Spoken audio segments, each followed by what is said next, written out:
All right, we good. All right, here. Ooh, let me stabilize the camera. There we go.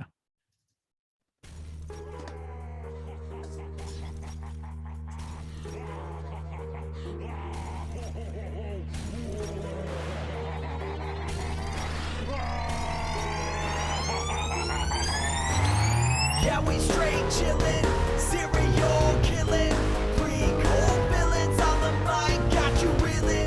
5-star rated from the floor to the ceiling. If you catch a 1-star, no time for feelings. Got a demon DJ on the ones and twos, by the name Beelzebub, so don't get confused. So grab a seat by the fire, roast them all over two, and prepare to hear the legend of the straight chillin' crew. What up, nerds, and welcome to another bodacious episode of Straight Chilling, the weekly horror movie review show where you chill and we kill, slice, dice, and chop up yet another horror movie. My name's Bob. I'll be your host for the evening. This is episode number 337, recorded on Sunday, September 19th, 2021. Tonight, we're talking about the winner of the September poll pick, which was Night of the Demons from 1988. Before we get into the review, let me introduce everyone else on the show tonight. First up, calling in from Washington, D.C., we got our boy, Randu. How do, sir? Festering fuckwads! What's up, buddy? I love that introduction. Hell yeet. Ooh. I mean, let that one fucking... slip. I'm a little embarrassed. I'm sorry. You should be. You should be. I was just channeling my inner stooge because, my God, there's so many good lines we'll get to later from that man. So many good lines. Last but not least, calling in from the Southern Korea, we got our boy Soju. What's up, man? What up, bitch, your boy, Spooky Stains? We are heading into the final week of September. It's time. Oh, was that my key? Were you mimicking the soundboard? It's time, boys. This is what we live for right here. Yeah, this shit is real. We're in it. My God. We're in the thickness. Down with the thickness. Well, I mean, that's year round, buddy, but oh man. Saison. We wait all year for it. Here it is. We love it. We're talking about a proper Halloween film tonight. Pretty stoked about it. But before we get into the review, let's tackle a little bit of housekeeping. We actually have a lot of shit to cover for housekeeping. So let's go ahead and do this. Here's another reminder. Our October poll pick is currently posted on our Patreon website. If you support us at the $5 level or above, you get the chance to vote on a movie we're going to talk about this October. The theme for October's classic horror movies. The 3 movies to vote between are Carrie, Child's Play, and Psycho. Hey, Bob, how are those numbers looking? Pretty consistent. There's a few more votes cast this week for sure, but Carrie remains in the lead, Child's Play second, and Psycho is pretty far back there. Okay, Carrie's getting her Ain't day. nobody, no love for Marion Crane in this crew. No, definitely not. Carrie's the fan favorite of the month, so it's looking like we're probably going to be talking about the OG Carrie, which I'm stoked about. It's a good movie. They're all good movies. I mean, let's be clear. Yeah, I mean, it's the classic month. Yeah. So Classics. No stinkers, but make sure you get your votes in before the end of September, and we'll see what we're talking about this October.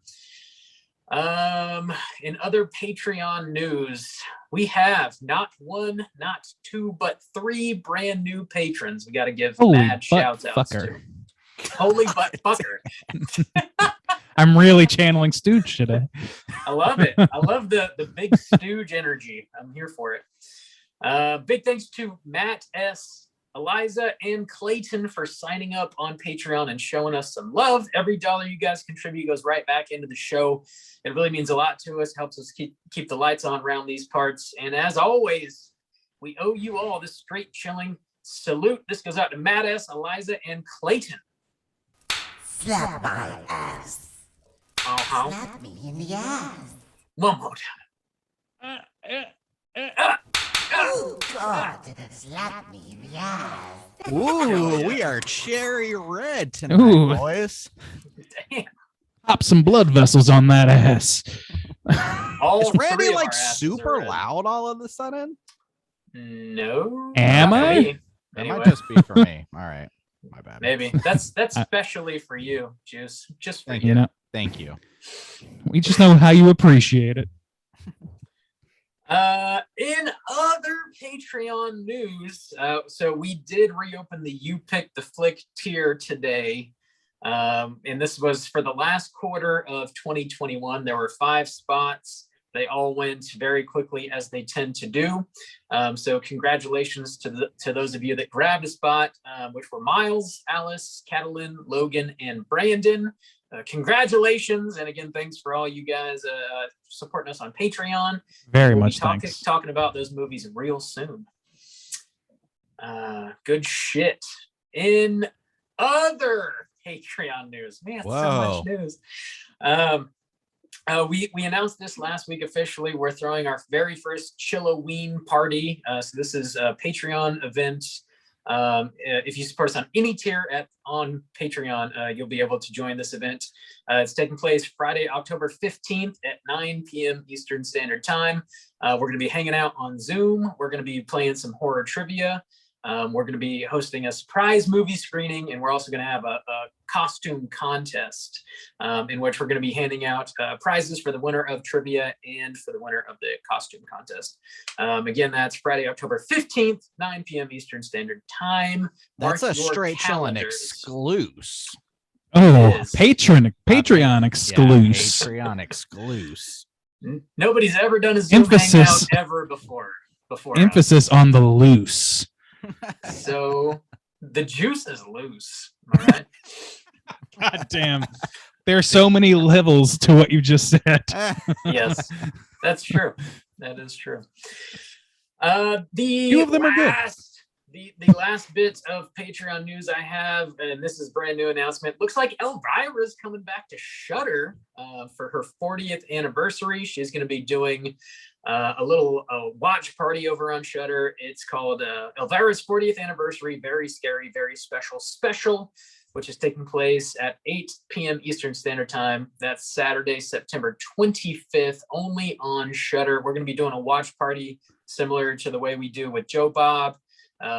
We'll send out a Zoom invite that'll be posted on all of our socials just before showtime. So if you want to join up on Zoom and hang out, watch some Elvira, that's going to be happening Saturday, September 25th at 8 p.m. Eastern Standard Time.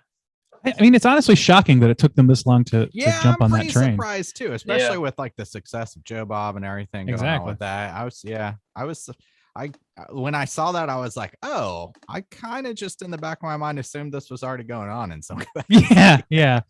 I mean, I'm like, unless there was some like legal obligation she had to that prevented her or something, which I'm sure is the case with some of these folks. But I mean, Sven is still going, so I don't imagine we'll see him on there as a host anytime soon. But I want them to just gather all the hosts they can, because that's the most fun aspect of Shudder is the communal watch. So Yeah. I agree. Yeah. I think she's been trying to work something out with them ever since Joe Bob kind of came back and blew up. And maybe they just finally decided that, like, hey, 40th anniversary, it makes perfect sense. We'll kind of have an anniversary party for you. And I'm sure if this does really well, that they will have more regular Elvira programming, because why wouldn't you? I hope so. The stars aligned on that. I would be quite. I mean, they could have year-round fucking horror hosts doing shit, like have Elvira in the spring, Joe Bob in the winter, whatever, and then whoever else in between. Us. I mean, have us in between. Why have not? us. We're available. we need a Shudder exclusive, We'll make it work. We're the natural third rung of that ladder, obviously. Nobody else could fill those shoes. It goes straight to us. Yeah. Be prepared Makes- to be bedazzled. I'm prepared. Makes to be perfect sense. bedazzled. That's all we got for Patreon news. Gentlemen, do you have any other news you want to tackle? My house is clean. Yeah, All right. good. Our houses are clean. This house is clean. All Stop right. Let's just go ahead. 1 second. Stop. Okay. Yeah. Okay. So hang on. Maybe you don't hear. It's like, Randy, there was an adjustment that you made. You sounded fine. And then like right before we start recording, it sounded like you kind of shuffled around, and it's like it sounds like it's overdrive, but it really sounds like maybe the cable is loose because it's got this like crackle to it. And I just don't want to go the whole episode That's and fine. it sound like boo boo for 2 hours. When I turned on yeah. my ring light, I noticed that it went like it does that from time to time. It'll like it's what they used to do with the old mic where it would just drop out for a second and come back. So maybe it was just a flux situation where it just You don't fluxed through have that. it, Is that Bob? better? It sounds like there's like a hard crackle just Testing. when he speaks. I can maybe pull down my input a little bit. Pull it Yeah, down a turn quarter. down your gain. Yeah, I don't Well, I hear mean, like a I hard... have input volume and that's it. I don't know how to turn down gain. Yeah, that's Yeah. same thing, pretty much. Okay. Sounds just a little talk a little better. bit. Any better? I think Te- so. Testing. That did it. Okay. I think a lot so. of times a lot of times when I adjust the input volume, it'll automatically readjust itself, and it doesn't appear to be doing that. So whatever the settings are, I don't understand. It does that, sound but- better. It does. Yeah. It was just Okay. like I was like, man, this is gonna it's gonna sound like crap. Well, I mean, if it's gonna sound, yeah. especially if it's gonna blow your ears out or some shit, we don't. Want Yeah, that. that's what I was worried about. And it really was. It wasn't like it was like kind of loud, but I could turn my earphones down. But it was like Mhm. to the point where it was crackling at the as Okay. you were just talking normal. And so I was like, man, if you really heat up, it's gonna sound like doo doo. All right, I'm yeah, gonna it sounds heat up, baby. Are it the bumps sounds- about level with me at least? maybe a little Here, lower than test. Rigatoni. Is that and that's fine. okay? I think. As long as Sounds everything's copacetic Yeah, with that. yeah, Okay. yeah. No, it definitely sounds better. Sorry, I just was like, I can't go 2 hours like No, this. that's No, it's fine. totally fine. Yeah, You I'd don't, rather you don't want me screaming in your ear all the inane half sentences I've got ready. All right, we are good. All right, let's jump back into it. You All were right, about let's to tee up. time to get into the main event. We're talking about Night of the Demons, and we're kicking it off with the back of the box. What's on the back of the box?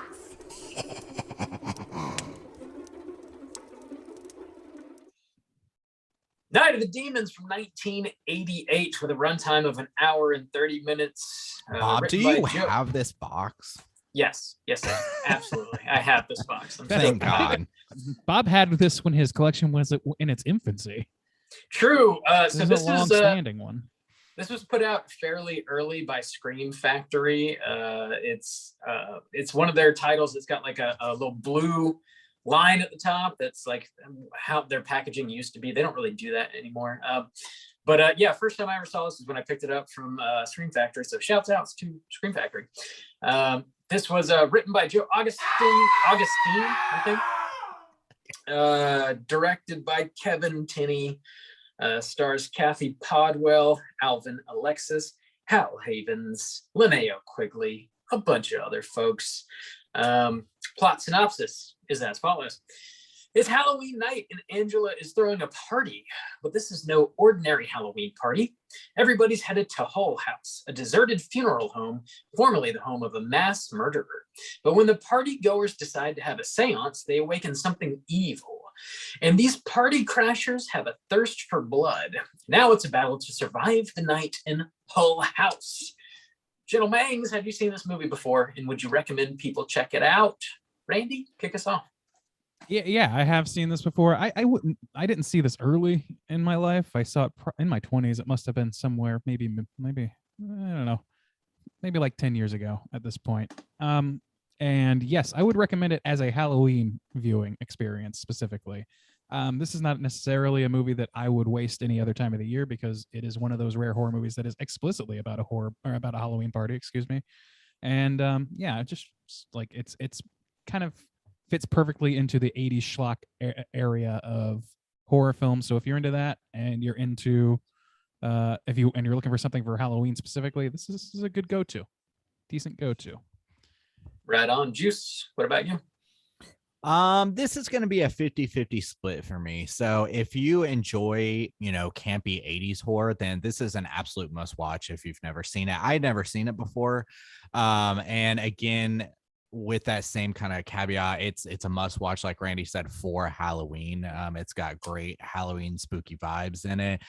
If you don't like silliness in your horror, if you don't like that over the top kind of camp, then don't watch this, because it's gonna be a rough watch for you, I think. I don't think this movie in any way kind of transcends its little subgenre that it's in, but it does what it does well. So that's kind of a 50-50 split for me. Bob, you got this box. You love this movie. I assume you've seen it before. Don't pigeonhole me like that. We all know Rob doesn't watch the things he buys. So That, it well, stands that's to fair. reason. That's fair. Come on. Come on. Come on. Around here, Yeah. that means big money. Your assumptions are pretty much spot on. Yeah, I've seen this. Okay. Seen this a handful of times. Okay. I do love this movie. It's super goofy, super campy. It's not reinventing the wheel in any way, but it's a very fun, enjoyable sort of party movie is how I would describe this. It's very much about a party, and it's also one of those movies that's it's kind of perfect to throw on when you're having a party. If you have people over and you don't want to necessarily like hang on every single sentence, every little bit of dialogue, but you want something kind of fun and entertaining on the screen, this fits that bill perfectly, I think. And it's also one of those movies that like I only watch around Halloween. It is definitely about Halloween, so like don't watch this in July, it'll be weird. So yeah, I mean, if that sounds interesting to you, throw it on. It's big dumb fun, and I get a pretty big kick out of it. So some qualified recommendations from the Straight Chilling crew, but pretty positive, I would say. I don't know. Generally. Slam your eyeballs into it. We are going to spoil the shit out of this movie. Without further ado, here comes that spoiler warning.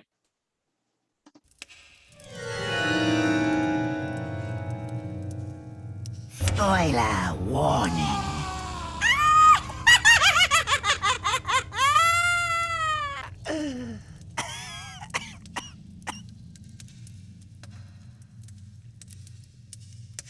Bob, let's hear Plot that plot synopsis. synopsis, please.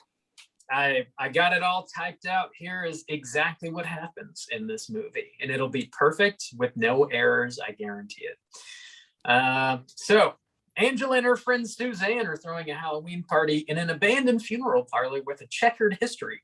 Stooge, Helen, and Roger are going to the party, and on the way, Stooge taunts an old man by mooning. The old man curses him and another passing teenager by the name of Judy. The old man spills his groceries, and we see he's carrying apples and razor blades. Judy and Jay pick up their friends Max and Franny to go to the party as well.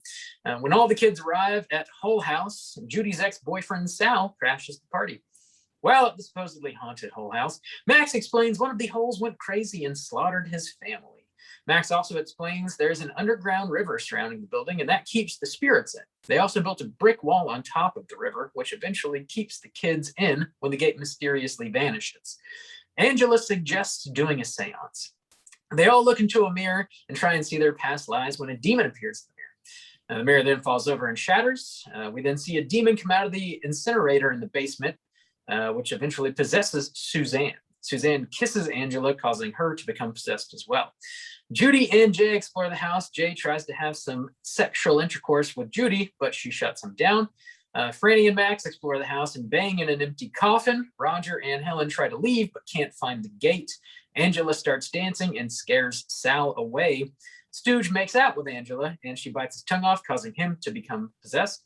Helen dies off screen and eventually falls on top of the car Roger is sitting in. Jay bangs Suzanne, and she gouges his eyes out. Stooge finds Max and Franny in the coffin, snaps Franny's neck. He also chops off Max's arms by slamming the coffin lid down upon him. Judy gets chased throughout the house and onto the roof. Sal is tackled off the roof by Angela and gets impaled. Judy and Roger are now left. They get chased into the crematorium in the basement. Judy breaks a gas line and lights it on fire, eventually burning Stooge and Angela. Judy and Roger are then chased outside and narrowly escape by climbing up some barbed wire hanging down the brick wall. The next morning, Roger and Judy walk past the old man's house from the beginning of the movie. He curses them again. The old man's disgruntled wife apparently baked a delicious apple pie with a special surprise. We see the old man eat several bites, and then razor blades burst through his neck. She then says, "Happy Halloween, dear." Roll credits. Damn, these people are confusing. Yeah. So, as you might gather from what I just read, there's not much of a plot to this movie. It's just sort of like a series of events happening. There's a lot of like cat and mouse when everybody finally arrives at the whole house. But there's really not like a general arc to this to speak of. It's very much like about the experience of watching the movie. For me anyways, it's about the atmosphere, it's about the ride. It feels like you're at the party with these kids. Like nobody is like learning life lessons or like no characters are like being developed or anything like that. It's really just like I don't know, that like kid I at the said beginning, he's learning some life They- lessons about his sister's tits. Oh, it's Oh, dude, that man. kid is obsessed with his sister's breasts. Like That kid is her sexuality in general. It's pretty disturbing. I don't know who you got. Yeah. Who you got in a fight? Yabos or bodacious boobies? Who you got? That what Bob mentioned is going to be one of my biggest critiques today, and why my kind of recommendation was so soft, I guess, is it really is it once things kind of start popping off, it really is just, to me, it became tedious. You know, I get the idea of the kind of campy special effects and they look good. And that's why I said it does like what it's trying to do well, but that can only carry me so far. When it gets to a point to where there's hardly even any dialogue anymore, there's like these characters are completely disposable and it's just people running through the same hallways over and over and over again, saying, we can't escape. Like it just becomes very repetitive at like the 45-minute mark. And so See, and I would agree to a certain extent, because like there's, I mean, I think we all agree. It sounds like there's the plot is almost insignificant in this, and it suffers for two reasons because of that. One is that in the middle section there is a lull. There's a bit of a lull in things happening where, you know, it might be good for a party setting like Rob suggested, which I totally agree with. Like there's basically a whole music video of Angela dancing in this fucking thing. yeah, totally. Which is fucking awesome in some regards, but stupid. It's stupid. And, you know, and then eventually with the plot, like you kind of, it should have really like climactically ended with the crematorium scene, probably, where she burns her friends alive, basically. Yeah. That would be kind of the natural way to end, but I guess they wanted to get her out of there and like show them escaping and all that stuff. And for whatever reason, like the continuation at that point is where I really agree with Justin's assessment. That's where it really dragged for me, because it's like, okay, we don't need to see them climbing this wall 2 times. Like we don't need to see that happening. Like I like seeing them all together, but it didn't feel climactic at that point. It felt like they undercut their own climax a little bit. I agree generally speaking, but I do like the idea that they seem to be playing with here, where like as long as you're on the property of like Hull House, there's no way to defeat these demons. Like you have to escape the property. You can't kill I get them. that. Like, there's an internal logic to it, but this is not the movie where internal logic matters very much. So. That's true. That's a fair point. Yeah. And I actually think it, like, kind of bouncing off of Randy's point of, you know, where it should have stopped, I felt it actually on both ends as well, because I was measuring it, and really like things don't, this is about an hour and a half. I think it's actually a little bit long, maybe about 140, but things don't start popping off until about the 40-minute mark. And so on the first half of the end, I found it quite tedious, where there's nothing really interesting happen. It's just a bunch of shithead kids continuously sassing each other, playing pranks, or trying to get laid for 40 minutes. And I'm like, oh my God. Like, and they're meant to be obnoxious, killable people. But when you have to sit with them for 40 minutes and nothing happens, and then the back half of this film like adds an extra 20 minutes of them just running through hallways, it's like you're pretty much hoping that I am just completely captivated by maybe the middle 30 minutes of this film. And that's like what they bank on. I love the character introductions. Like the first half of this movie is extremely entertaining to me. because everybody who's introduced is like so goofy and over the top, and they're saying such like ridiculous things, man. So like the intro of this movie, it like the credit sequence is what I'm specifically talking about. Like it's just like this really wonderful animation that Dude, I was don't going to talk about that too. Ooh. You should, because you're an animator and you know what's up. I'm sorry. But it sort of like sets the scene for like this wonderful, like very Halloween centric movie. And then you roll into it and like these kids are all like squatting up, getting ready to go to this Halloween party. We see the character of Stooge. He's got a jack-o'-lantern strapped to the hood of his car, which I just fucking love that. And like Quigley and Angela and her squad's like robbing the convenience store. And you've got this weird kid who's like making comments about his sister's boobs. And then the boyfriend comes over. And the mom offers him like these nasty little fudge logs that look like shits, like little cat shits. That was a weird little detail. I found it very funny, but it was like this so seems odd. like it was. It's like a writer's room full of dudes that are just like, all right, let's make a bunch of Halloweeny jokes. What do you got? And it's clearly a bunch of like college age or not too long after dudes making dick and pussy jokes. Yeah. I mean, that is what it is. To be fair, like those moments I was fine with too. And I enjoyed like even Stooge's intro. And I was just like, this is such a ridiculous character. And I was excited to see kind of where he was going. The other one, like, I guess Stooge was the only one that I was really like, this is going to be entertaining. Like, I'm excited for this character to take me somewhere.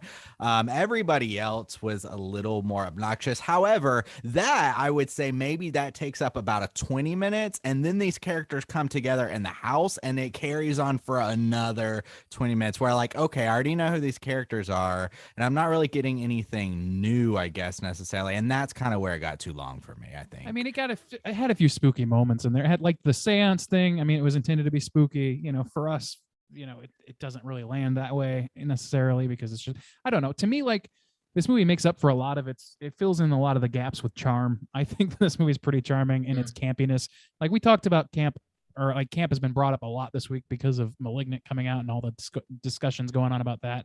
This is the kind of camp that I'm more into. And it's kind of like a rare one where it's like either it's completely unknowingly campy, like Sleepaway Camp is in my mind, or it's like this, where it's completely, this movie knows exactly what the fuck it is. It has no pretensions whatsoever.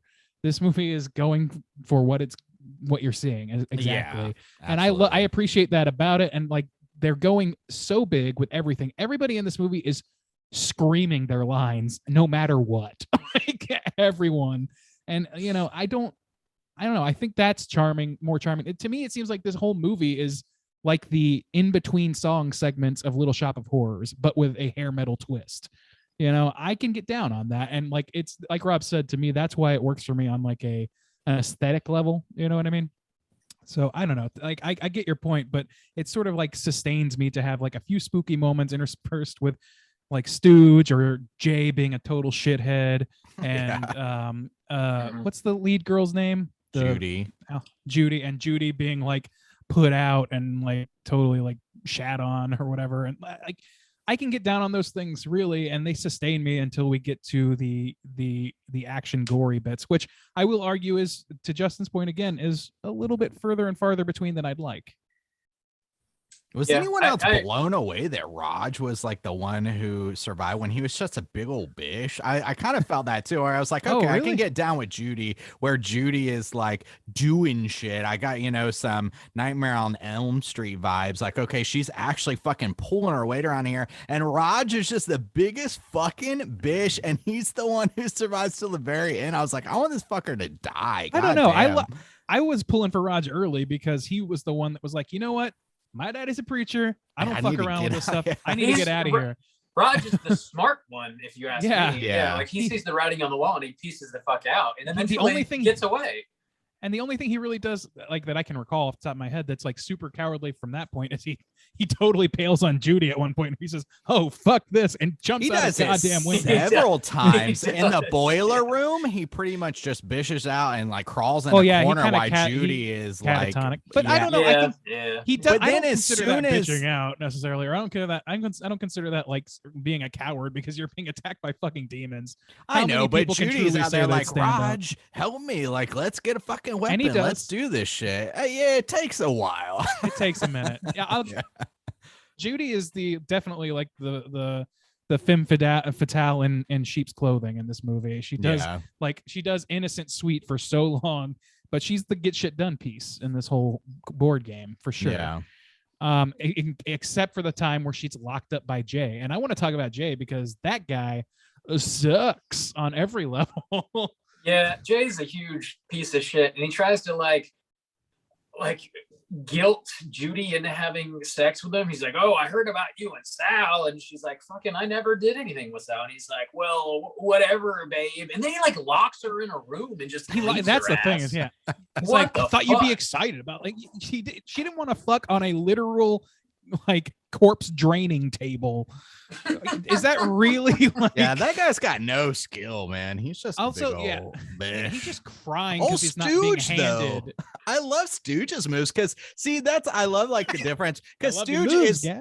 yeah, I do because at first, he's like really obnoxious and he's in your face or whatever, but he makes like no bones about it. Jay's kind of like that snake in the grass where he's like, babe, oh babe, where Stooge is like, Yeah. hey, yeah, you're getting down. I'll get I down think with Sal you. Or is kind of whatever. that guy. Yeah, like kinda, Stooge and Sal are kind of like respectable to a very minor degree because they wear themselves on their sleeves. Yeah, they're not trying to like coerce anyone. at They're least just in like, hey, you're down to comparison to Jay. Yeah. Exactly. Like Jay Sal- is like trying to hide his shit and he's doing badly at that. Yeah.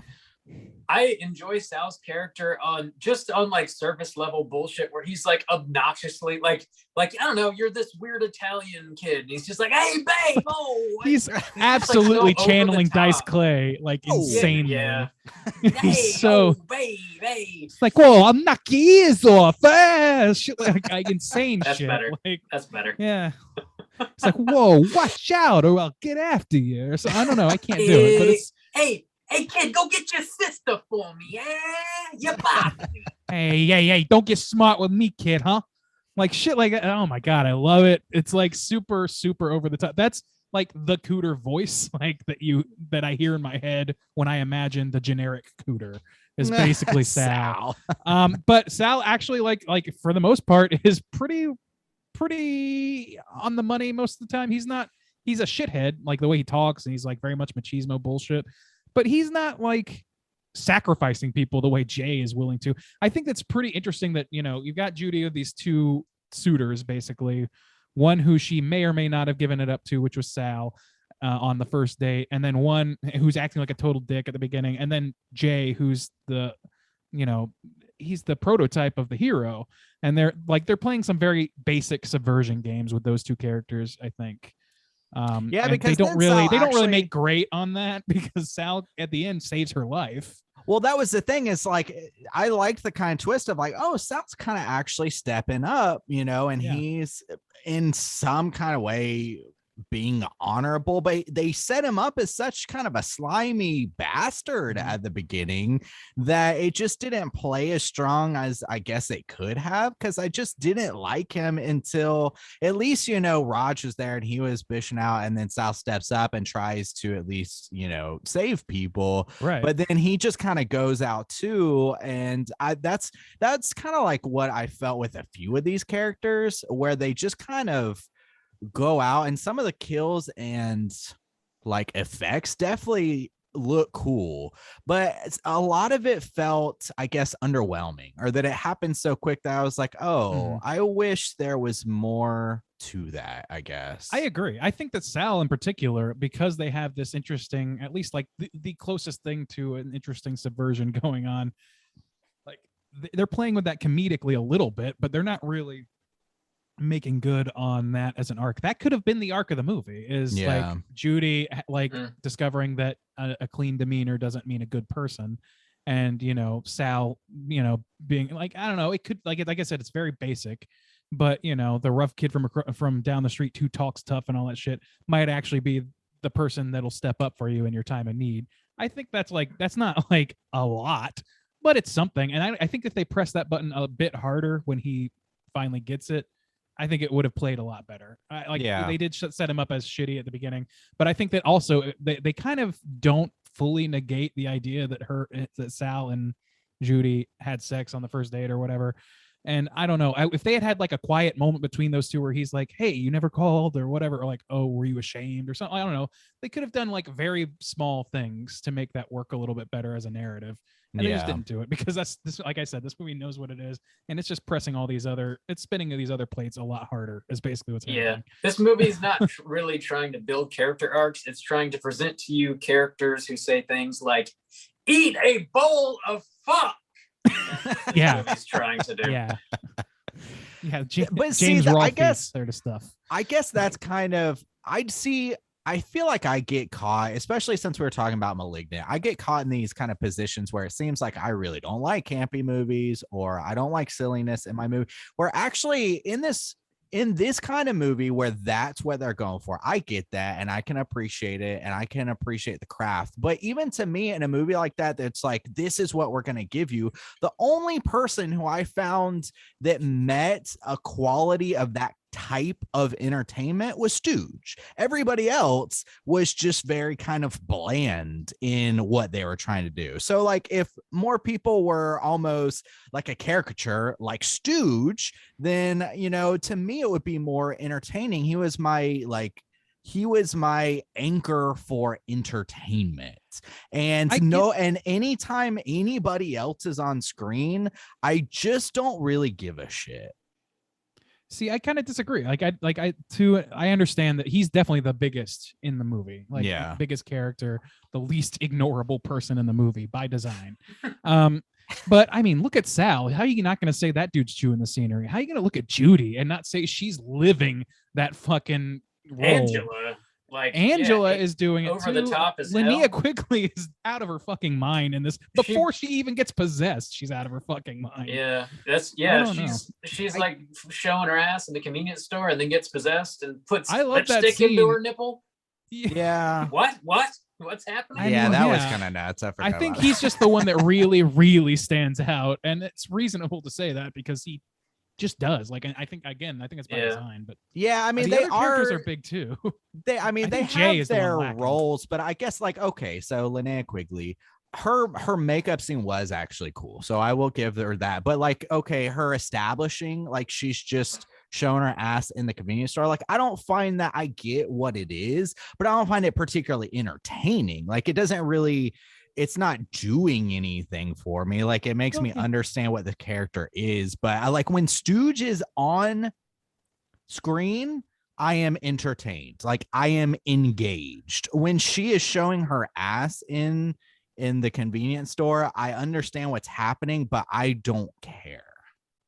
Okay. Well, I mean, yeah, you can't really argue with that because it's pretty much just how you're feeling about it. But I like, to me, like the argument is not that, you know, whether or not you should be entertained. It's just that I think that they work on the same campy level, you know, whether or not you like that in particular role. I would argue that for my money, Jay is the guy whose actor needed to step up and be a lot more bombastic in some way. Like he's a shithead for sure, but he plays it almost too straight for my blood. He should have paid, or at least he should have been more like, I don't know, like the smug jock archetype. You know, that's the role he is basically.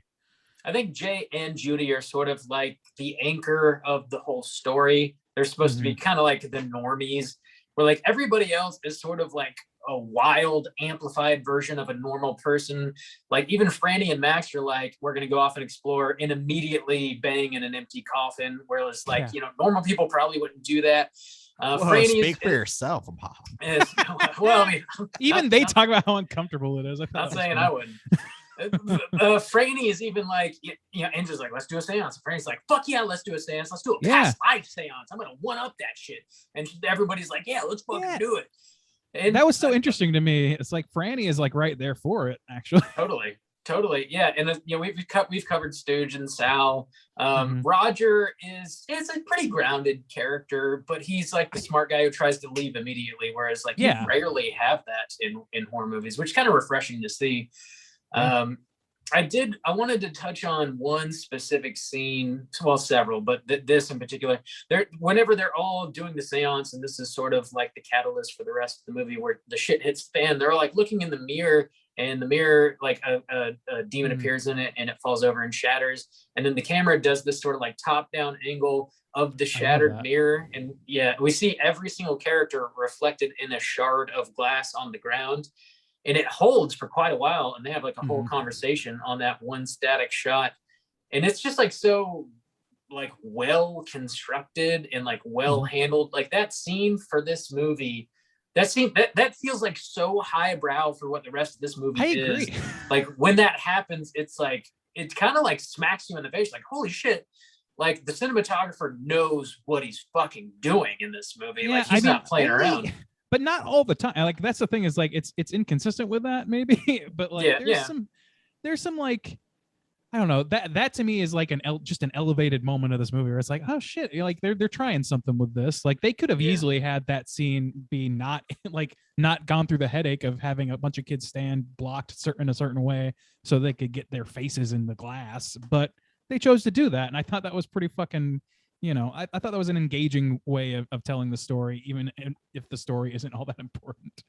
So I don't know. I thought that was fun. And I think that was like, that's a feather in the cap of the cinematographer. However, on the other side of things, you've got some like really silly shit, which is intentionally. So like he's on the other hand, he'll go like intentionally bad, like at the very last scene of the old man eating his fucking apples, which is such a ridiculous scene. But the way it cuts to all of a sudden it's full fucking razor blades coming out of his throat after he ate like a couple of little bites of an apple pie, and then talks to his wife. And then all of a sudden they burst out of his throat. Like, only when he realizes the razors take effect. I mean, that's some funny shit to me. I like how that bookends the story, even though it really doesn't have anything to do with the core of the movie. But I kind of like that. It's like a weird, like old piece of folklore, or like, it's an old wives' tale or whatever. People putting like razor blades in their apples. That's why you can't go trick-or-treating. But I like that that's integrated in this movie in some way. I wish it was the mom, since it already showed her cooking crazy snacks or whatever. And because they almost set it up where nobody wants to accept her snacks. So it kind of is this fun. It would be this fun thing where like, oh, had you accepted it, you would have died because there's razor blades or something in it. So I feel like that was a bit of I like the idea and it was kind of fun, but I feel like it was a bit of a miss on that end. I thought it was so, I like it for what it is. I like that as a little vignette, but I don't particularly care about it. To me, it just like in a movie that's already sort of pretty disjointed, it's kind of even furthering that problem.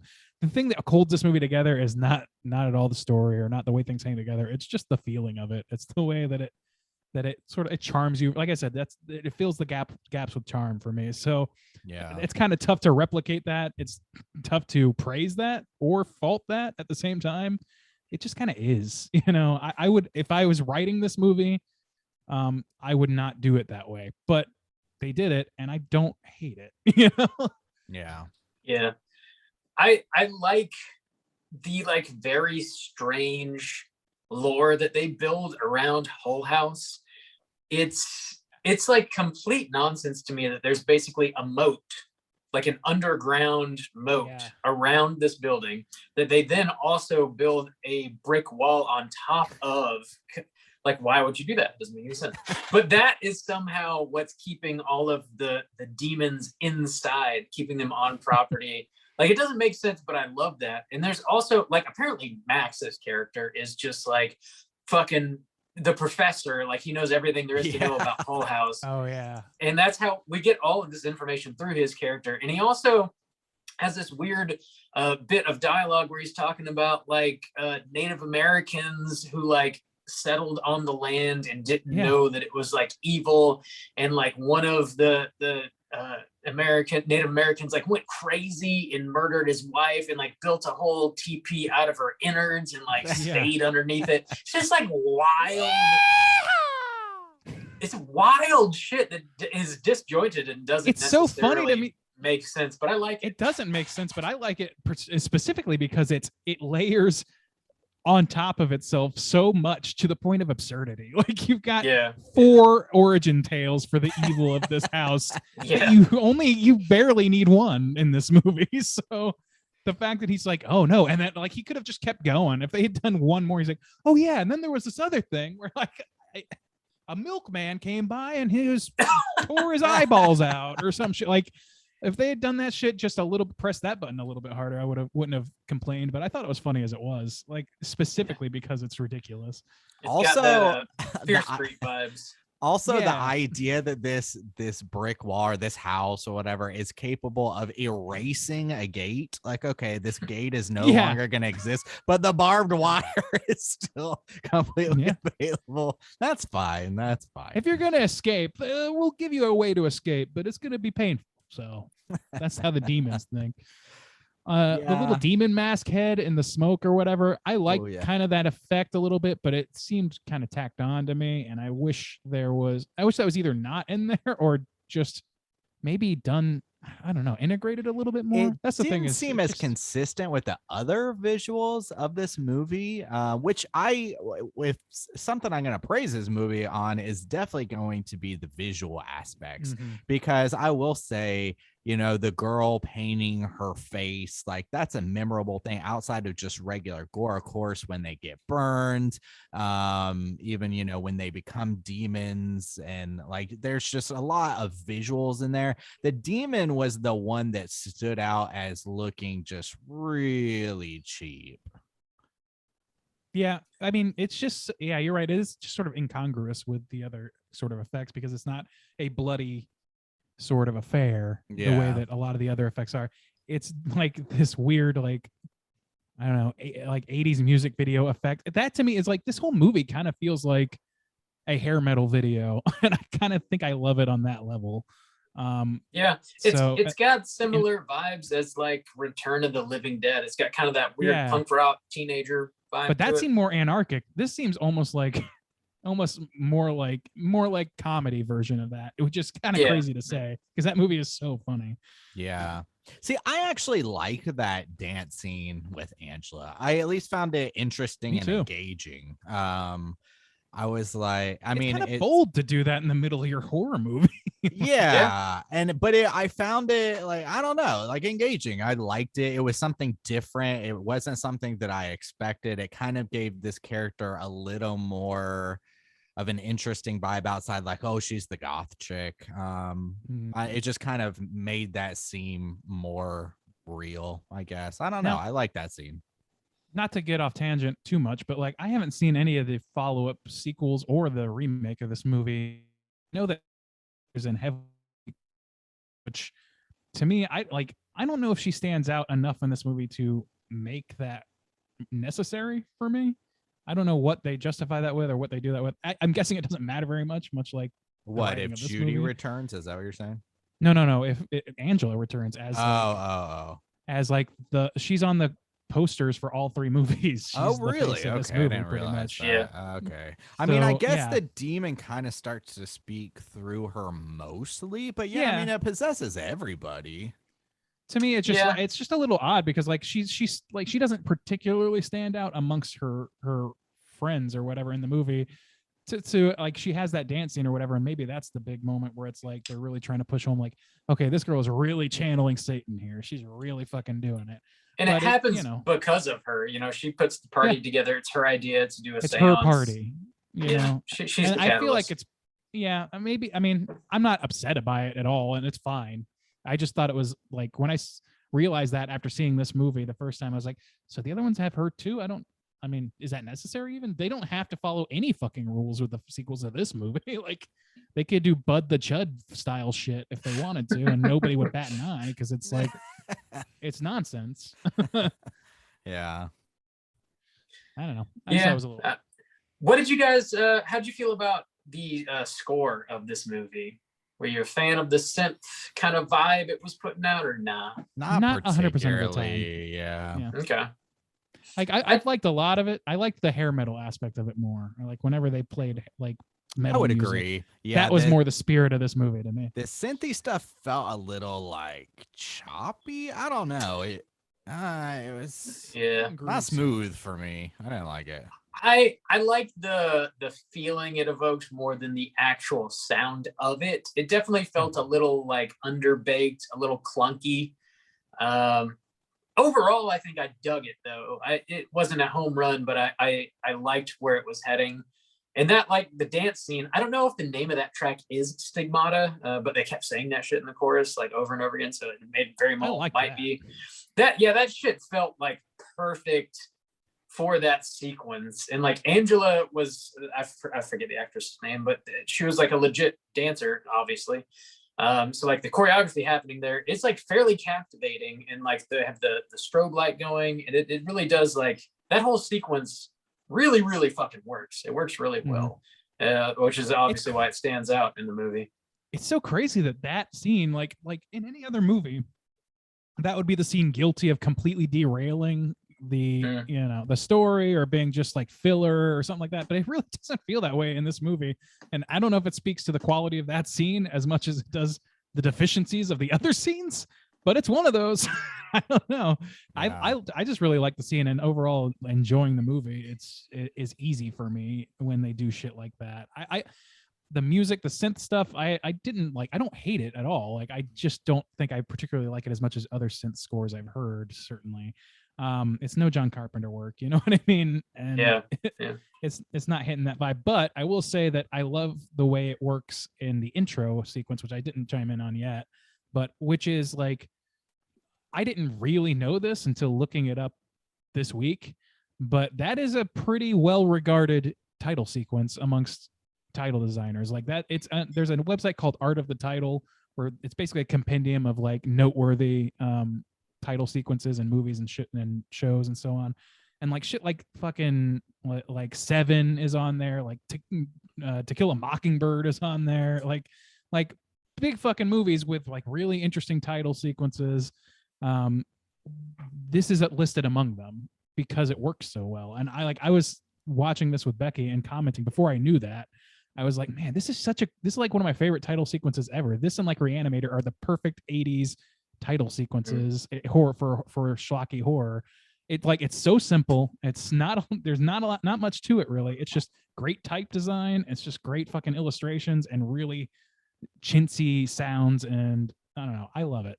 I loved it too. That title opening is amazing. It was a great kind of setup. It had great vibes. It looked really cool. Yeah. It definitely sets the atmosphere for the movie, and like you kind of know exactly what you're getting into. Mm-hmm. And like that overall is what makes the movie like so successful in my mind. It's like all the decorations, the creepy setting of this like decrepit house, fog out the ass. Thank God. It's got the strobe lights. Thank God. That fucking, like nothing I'd ever smelled before in my life. The jack-o'-lantern on that fucking car, just like the whole feeling of it. It just feels like Halloween, and I love that it was able to pull that off so successfully. I think that's really why I fucking love this movie. Might be the most capable part of the movie, honestly. Like on a ground, boots to the ground level. I think it is. It really is. I think its strongest point. And even with the opening sequence, like it almost, like you said, is kind of a hint, not just in the vibes you're gonna get, but the visual aesthetics of this is the focal point. And that is what comes through with the effects, with the aesthetic, and then that opening sequence. That is what they put their time and effort into, and that is, I agree, that's like the best part of this movie, or what makes it shine, makes it kind of special. I think it really, like, it probably honestly has a lot to do, like Rob said, with how much I like the rest of the movie. It really does, like, just like, it shows how effective a good opening sequence can be for a movie, how important it can be. Because if this movie started, like, imagine the intro to Halloween, but with the name Night of the Demons on it, with the score and everything, it's just an entirely different thing. It would not have been as enjoyable of a movie to me, because I would have been teed up for something entirely different. So I don't know. Yeah. There's some like solid fire gags in this movie as well. There's that one sequence where like Angela's hands are on fire, and then again, like towards the end, they when Judy like lights Angela and Stooge on fire, they're like on fire for quite some time running around. So like There's some stuff people like really earning their fucking money, man. And also like when Sal falls off the fucking roof, like the second story roof, I don't know, there's like some decent effects and like some pretty dangerous gags that are entertaining as hell. You got something, Juice? I'm no pyro expert, but I don't know if that's how gas works, because she busts that pipe open for a long time and it's just spewing gas into that room. And then she's like, I'm gonna light shit on fire. I was like, you're gonna explode. Dude, that fire doesn't just stop at the end of the tube. I was like, gas fills a space. It's not like this isn't a controlled flame. It could have been propelled that direction, and if she like if the whole room was filled, she'd be fucked. But like it really should have had some sort of explosion because it was on for a bit while she used. I will say, hey, they teed up the lighter. Hey, good job writing, guys. Teed it up. Take it off. I got a couple of like Halloween 5 vibes from this, where there were some scenes where they were just pulling them a little too long. Scenes that didn't really seem to matter. One that came to mind was her hanging from the roof for some reason. That one, and then also it was I kind of think I know what it is. That one, and also the escape scene. So where they need to climb up the barbed wire to escape the thing. She's on that shit forever. And it's almost this way of kind of building tension, but it doesn't feel authentic to me. It doesn't seem well done. And because it's just her hanging from a ledge or hanging from the barbed wire where they could just reach her feet, it's like, oh, is she gonna get caught? But to me, it just goes on and on and on. I was like, this feels like I don't know, kind of a failed attempt to build some kind of tension. And it made me think of Halloween 5, where sometimes it's like, maybe they just didn't have enough script and they just stretched this out, except this movie ran for 140-ish, I think. And I was like, they could have cleaned this up. I think it could have been cleaned up a scotch. I think that's a totally fair critique. Go ahead, Bob. The runtime on the box is a tight 90 minutes. So maybe they could have cut a couple extra minutes here and there. Okay. Well, I guess it would just a minute from that scene would have tightened it up. I didn't feel that way about the hanging from the roof scene so much, but that scene in particular, because it, like I said earlier, the fire should have been the climax, really, like just structurally speaking, it seems like the climax.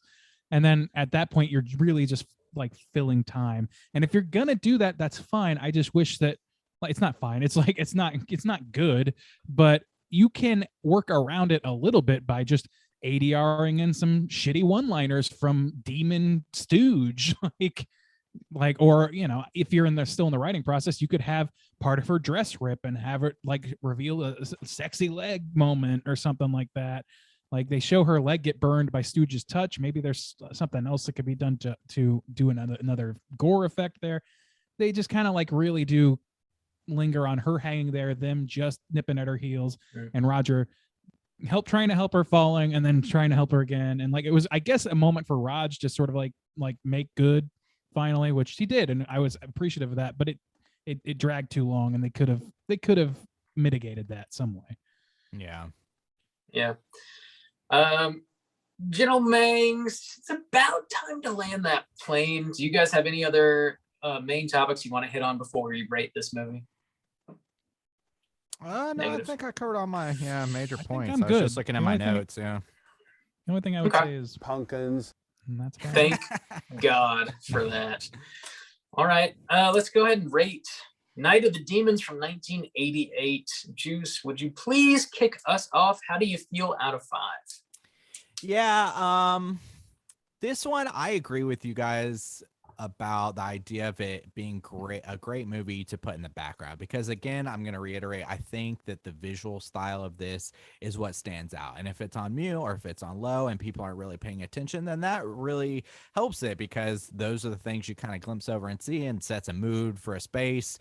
And that's great. When you have to watch this movie alone and you have to pay attention to it, I don't think that those visual styles are enough to carry me. Some of these characters are somewhat entertaining and interesting, but for the most part, I found this to be quite a slog to get through. And and I had to stop it a couple times. And each time I was going back to it, I kind of dreaded it more and more. And I feel like the last 15 minutes were rough. And like within the first 40 minutes, there were about 15 to 20 minutes I found kind of rough. There was like some entertainment though. Once things start popping off, there's some interesting moments, but then it kind of hits this kind of thing where they're just running around again. And I don't know. It wasn't captivating me. I found some of it interesting and intriguing. Just go through my notes real quick. Amazing intro again. People freak the fuck out when she breaks that mirror. When that mirror gets broken, they freak the fuck. I thought that shit was pretty funny. The acting is too over the top and obnoxious. Stooge's hair is nuts in the butts. His fucking hair is cracking me up. And even his little costume, his pig nose, that shit was funny too. Sometimes the music is fun. Sometimes it's really terrible. Too much talking 40 minutes in and almost nothing has happened. They're just talking about random lore. The dance scene was really cool. The aesthetic was really cool. The line, "I've never made it in a coffin." No shit. You're like 17 years old. So like, I've never made it in a coffin. Damn. And then I don't think that's how gas works. Overall, I respect what this movie does, and I think I agree that it would be great to throw on at a Halloween party or a Halloween even just get together, and to have on in the background. As a film by itself, I think it falls short in a lot of areas. Overall, I'm gonna give it a 2. And something we didn't talk about is the Yabos. Woo! I mean, we kind of talked about it, but there's some Yabos in here, so that's gonna, and like some full frontal, I believe, in this one. Yeah, unless it was trickery, which I don't know. Yeah, so that is going to get a half star from Shaboy. I'm a man with the code. I'm honor bound to give the half star, so 2.5 from Shaboy. Bob, out of 5, what are you gonna give Night of the Demons? You pushed hard for this a couple years ago, just not getting around to it. Yeah, don't trick Randy when it comes to full frontal. Like, let's be clear. Do not trick him. I'm here for the real deal. I want that fucking full frontal trickery, okay? Oh, yeah. Yeah, this has been on at least 2 poll picks, I think. It's definitely a movie that I'm fond of. I'm happy we're finally getting around to talking about it. It's not like a home run of a movie. It's not one that you can throw on like Juice sort of like just said, and like watch alone and just like be completely enraptured by like the characters and the dialogue and like the writing and all this shit. It's very much like a mood piece for me. It's about the vibe. It's a party movie. I get a kick out of the costumes and like the set dressing. The goofy ass lines like "bodacious boobies, sis," and like "maybe I'm in the mood for pork tonight," and "eat a bowl of fuck." Like, these are the characters that are in this movie. Talking about banging in a coffin. The dance sequence is really fucking cool. There's like some pretty solid effects too. I wish they were a little more consistent and like maybe a little more varied, but the razor blades popping out of the neck at the end, the weird like lipstick nipple sequence, the burning hands, there's like an eye gouging sequence, there's somebody gets an arm cut off and the arm like comes back to life and like starts grabbing around. There's like some really great stuff. Also, like we mentioned, the mirror shot where like the mirror shatters and like we see all the characters in the shards of broken glass. It's like really fucking cool. I love that shot. The overall story does sort of like crawl through the third act. It doesn't end with a bang. I feel like it starts with a bang, but it doesn't quite end with a bang. There's not much of a plot. And this is not really inventing the wheel in any way. It's definitely got some light, like Evil Dead vibes to it. But overall, it's like a fun ass ride. It's a great watch with your friends during Halloween. And that's really what I'm here for when it comes to this movie. I'm going to give this a 3.5. I'm a big fan of it. Randy, how do you feel out of 5? Well, I'm not terribly far off from where you're standing, Bob. And I think that has something to do with the fact that we have a shared history of watching this when we were living together. Yeah, for sure. So, yeah. and we clearly had a good time at Left the Last. Like we had some good times watching this movie, and like, so we kind of are on the same level in that regard. I think, you know, this is the kind of camp that I can get behind, where, you know, usually I wouldn't stand by, like, I'm not super big on campy movies that are intentionally campy and trying to like wink and nod at the audience so much. It's kind of rare for me to like a movie that's like that, that's knows what it's doing, in terms of how campy it is. But this one works for me, and I think it's because it does make jokes that are like kind of funny, but they're not too clever. They're almost as stupid as the movie itself. You know what I mean? They're not trying too hard with the humor. They're allowing, you know, campy humor to exist in a campy movie. And I think that worked for me. I agree with Justin that, like, yeah, there's a stark difference between watching this on your own and watching this with a crowd that's vibing on it too. I watched this with Becky, and she was only like half paying attention, so I more or less had that experience. And it's very different than watching it with your buddies. And some movies are just built like that. I would argue that this movie was made with that in mind, or not doing that in mind, I guess, just sitting with your friends and watching it that way. And so I think it succeeds on that level. And I don't think that it succeeds on a narrative level really at all. It does a few things that they could have built on, but it's not even important that they did so, because it's so silly and ridiculous. Not to like go backwards on it, but backwards man, the backwards man. I think that like the difference between this, I can walk backwards fast as you. This and Malignant for me, like for example, last week we were talking about that again, is just that this movie knows what it is and it's upfront about it right away. So if you're gonna like be kind of clever about it and at all, I don't think the wisest move, at least for me, is to conceal it. And also, this is just on an aesthetic level. It's just building off a camp that I particularly am drawn to, whereas I'm not drawn to underworld camp. I'm not really interested in that shit. So to play on fucking underworld movies and that sort of shit does nothing for me, less than nothing. So you are less than nothing to me, Underworld. It's called Underworld for a reason. I cannot believe we haven't covered Underworld yet. We did one. It was Fart in the Pants of America, as I recall. Blood Shark. Anyway, but yeah.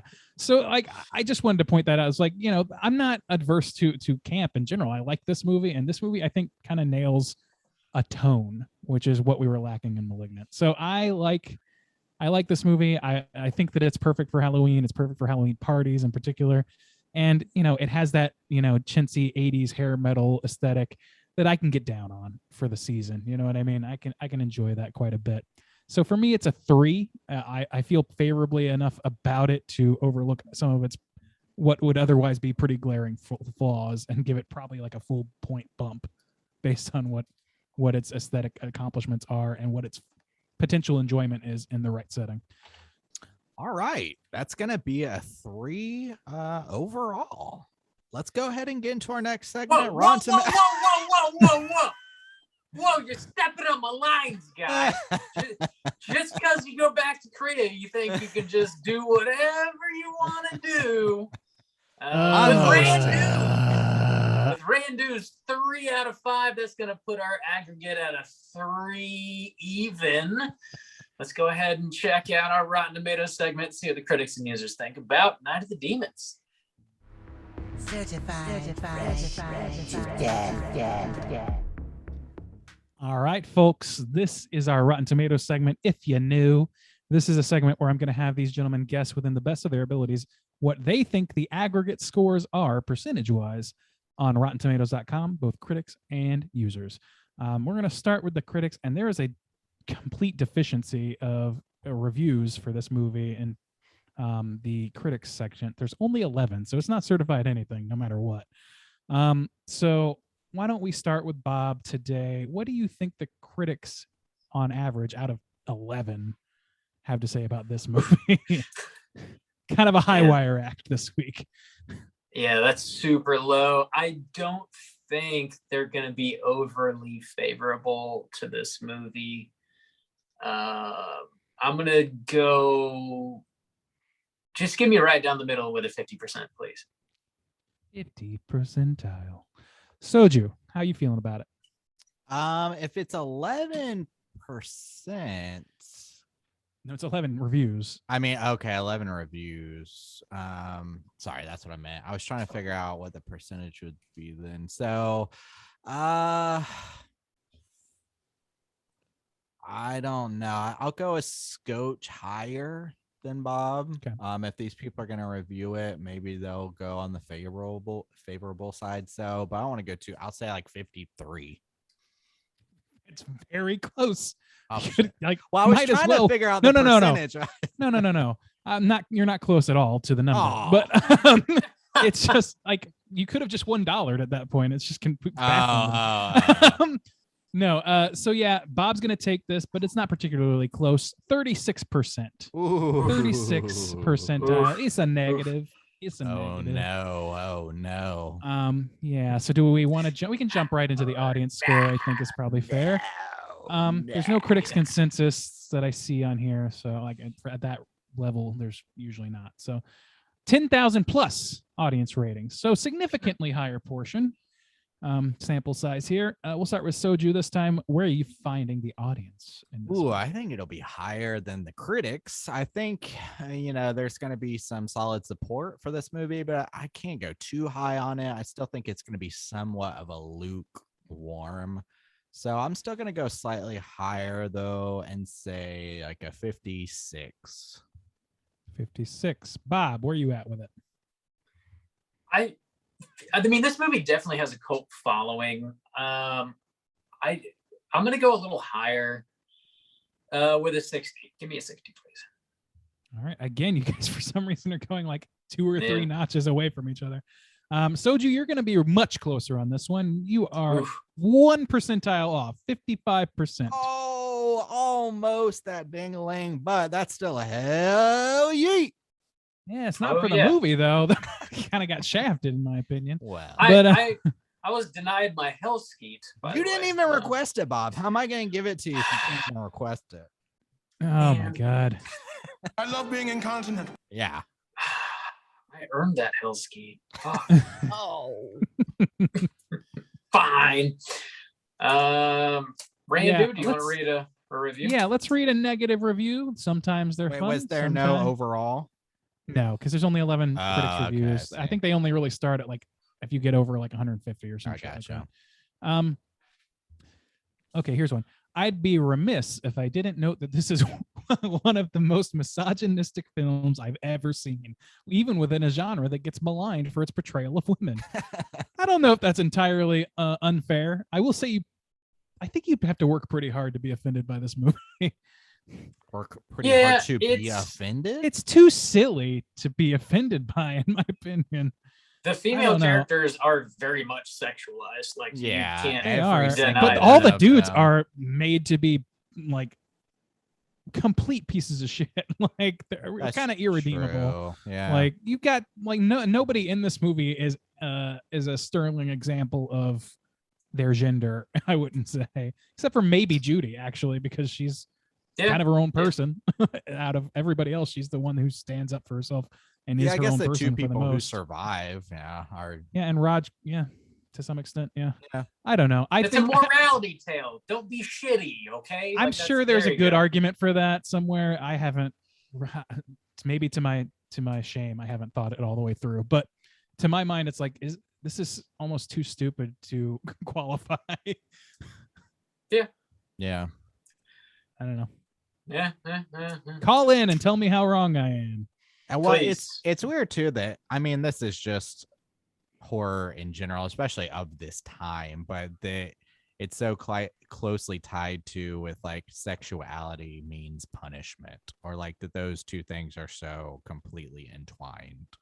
Yeah. It's because even the couple who has like very consensual and like, oh, we're gonna go bang it out, they're like together, it's still just completely shrouded in sexualization means murder and punishment. It definitely leans into that aspect. And if that's the case, That's something. If you consider that misogynistic, then certainly you can make that claim about a lot of horror movies of the era. So that's not a specific qualm with this movie. They do jizz in a coffin though. So I mean, who maybe has? not. Maybe I think not they both do, ideal. though. In fairness, No kink so, shaming. yeah. Think it's time to bring back that hotline kink. Hotline King, dude. Have If you you have ever- fucked in a coffin, Yeah, let let us know. know. I have a daddy kink. Yeah, we You know. got I a know, coffin Rob. king. Jesus. They call me Just Coffin mention- Daddy. That's a Are new you clip right Shannon? there. Yeah, dude. Randy, Crypt Keeper grab just that got one. got reincarnated into Bob. They Yeah. call me Coffin Daddy. Coffin. I can't say that shit. I got a yeah. bone to pick with you. Sex style. Yeah, so there we go. Yeah. Totally time for trivia. It's totally time for trivia. Ooh, it's tough to be followed by that by that Yeah. particular Yeah. impression. There's a Yeah. lot of trivia about Lynnae Quigley. Surprise, surprise. Yeah. With this first one starting off, Lynnae Quigley and special effects artist Steve Johnson met when she came in to get the mold of her fake Yabos done. They were later married. Hey, there you go. Damn. Yeah. It's a natural pathway, really. Yeah, produced for a modest 1.2 million, the film racked up outrageously large grosses in its limited release. Debuting in Detroit, it hit New York City at Thanksgiving and earned $3.1 million, holding screens until the end of the year.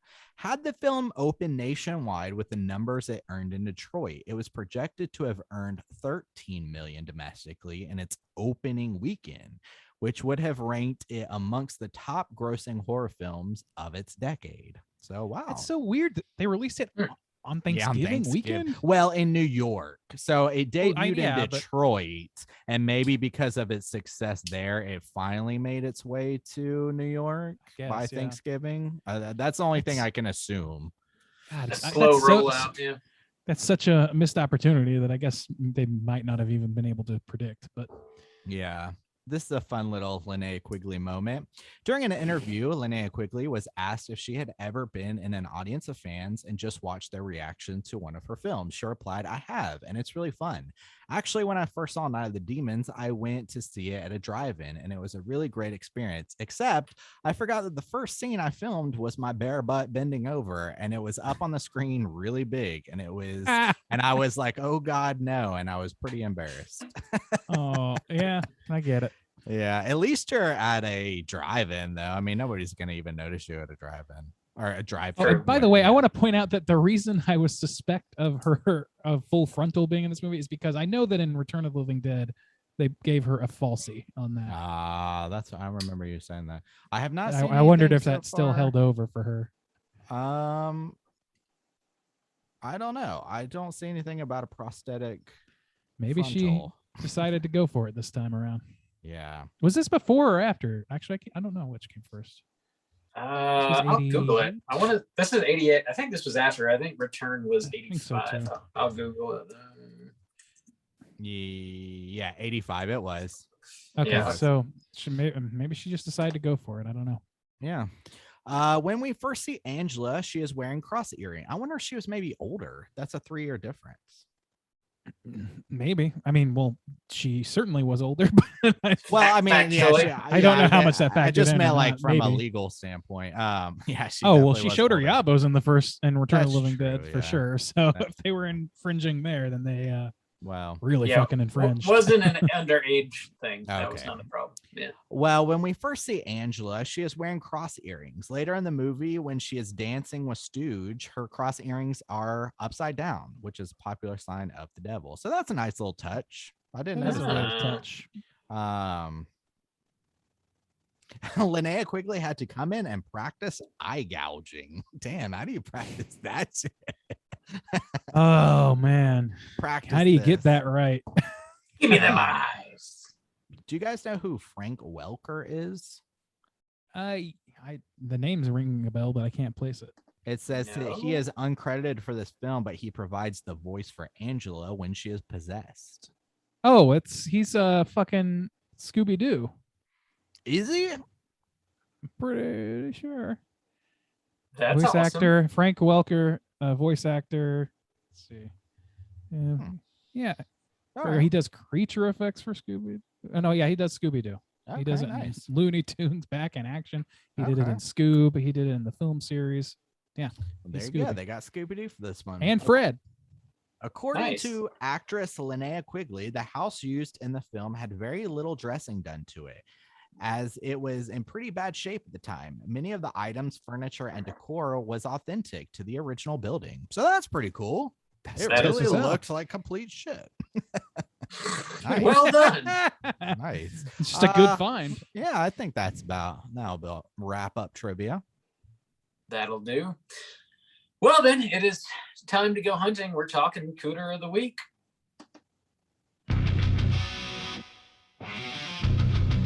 Straight chillin'. Gooder of the week.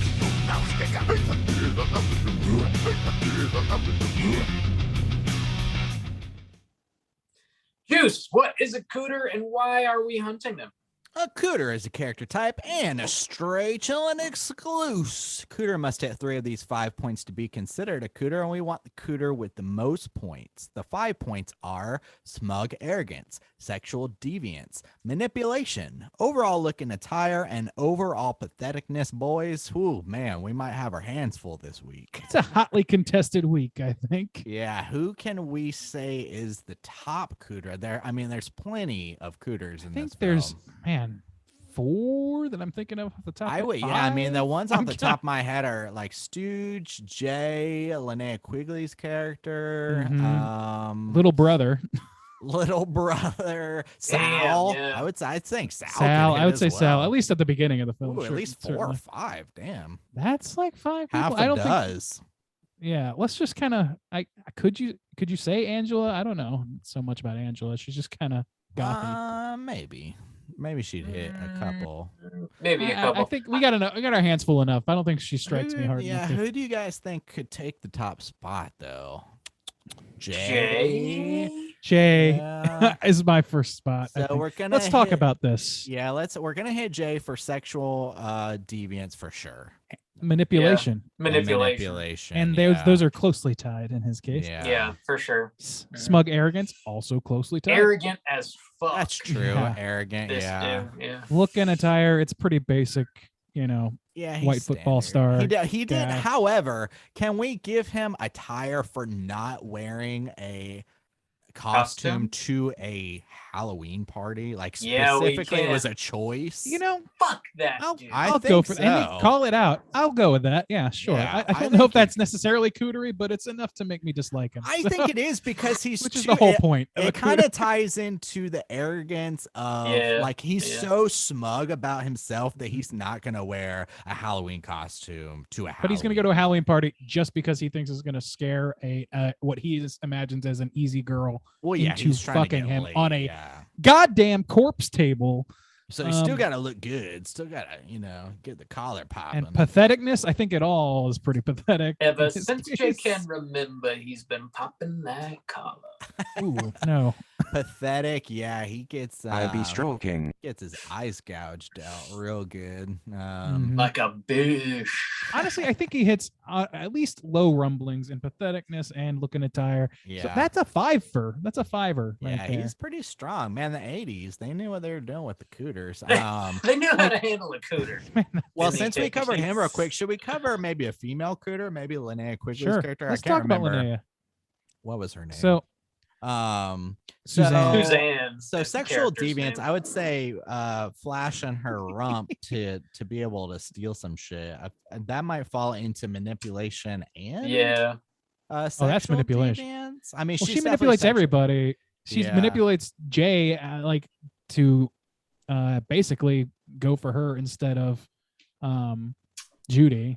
Yeah, She is possessed at that point, though. that's true. I feel like Yeah, that's within her. But she's not character. acting that different. Yeah, that was the thing. Is like they didn't make her It's tough to different tell. enough. Well, her whole character is built around vanity. She's a very vain individual. She's always looking in her mirror, always putting on makeup.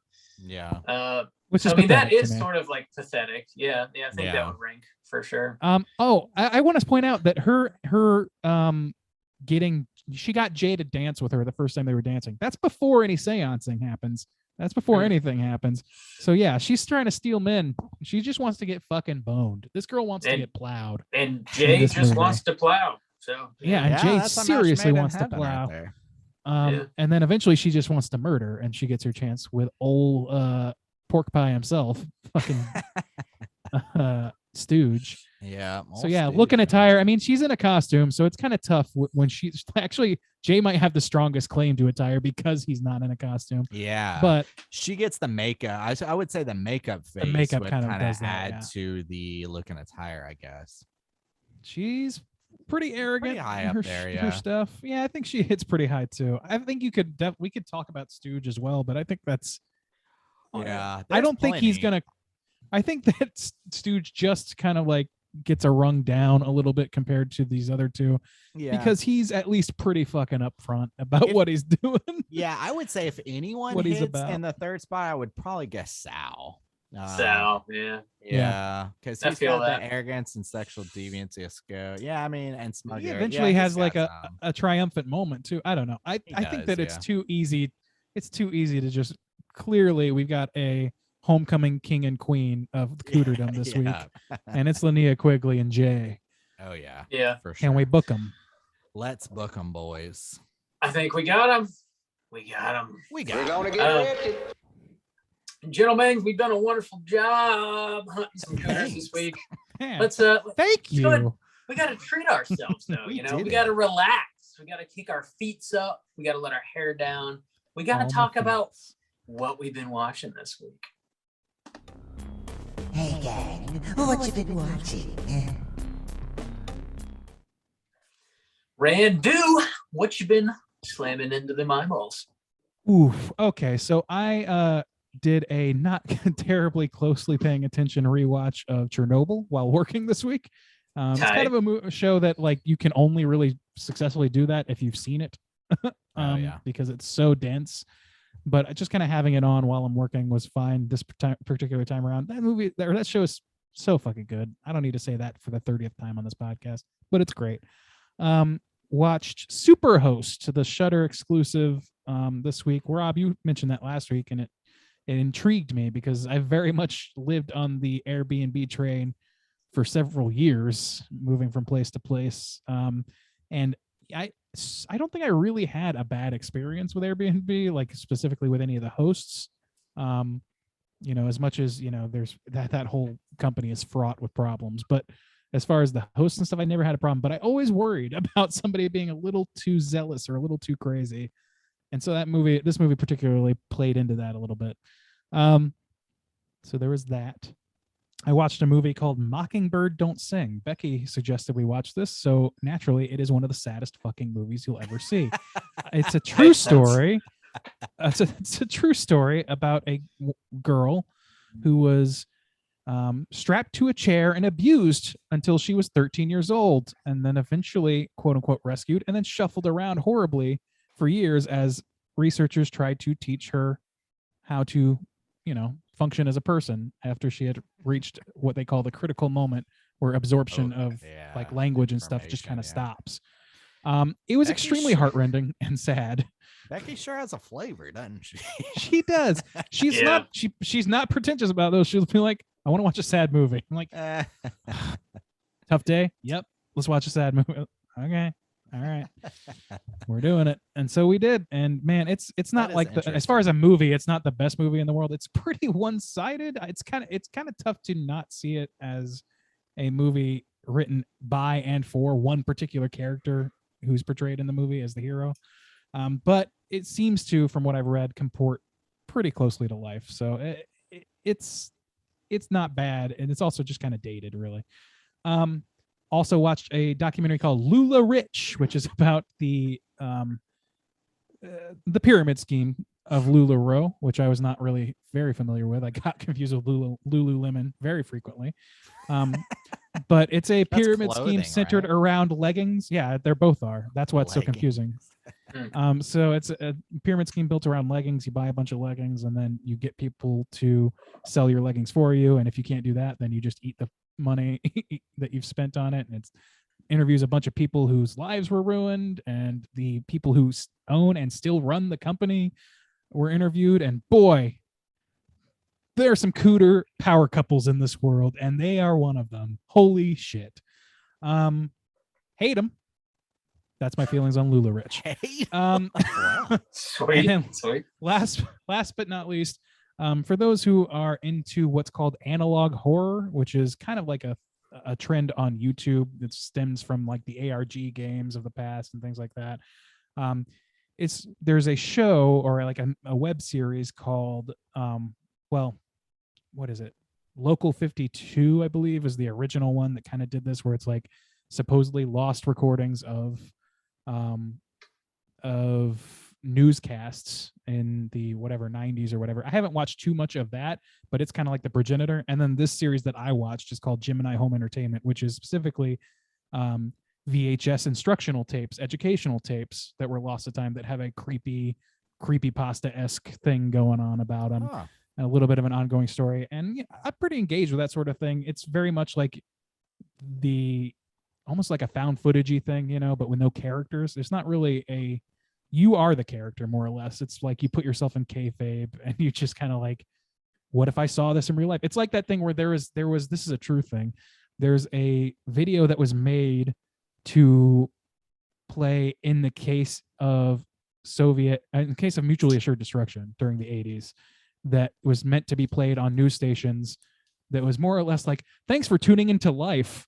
Please stay calm as life ends. It's not, they don't say that, but it's like this incredibly gruesome thing. And I think they accidentally aired it once. I hope to God that this is actually not a real thing. And I'm just like pushing forward an urban legend, but you can watch it on the web and it's on YouTube. And if it is indeed real, this is kind of thing that it's emulating, is like this, like sort of creepy, like existential dread sort of feeling that goes on in these things where they're just not saying quite enough for you to understand what they're getting at. I'm interested in it. And I think the idea of analog horror, which is basically what that I just described is, I think it's pretty interesting, and hopefully it continues to reinvent itself and get some legs as it goes. I'm interested in that shit. That's it for me. You always know a bunch of like wild YouTube shit that I've never heard of before. Like you always bring it. There's a few fucking people, I can't remember who it is now, but there's at least one person on the Slack channel that has brought up Local 52 several times and is desperate for people to watch and talk about it with him or her. And so, let's get on that. I'm going to try and do that so we can. Sorry, we failed to do that, obviously. That's so funny. The thing is, they're like 5-minute clips that come out every like month or something. So it's not like a big time commitment. It's like an hour's worth of material.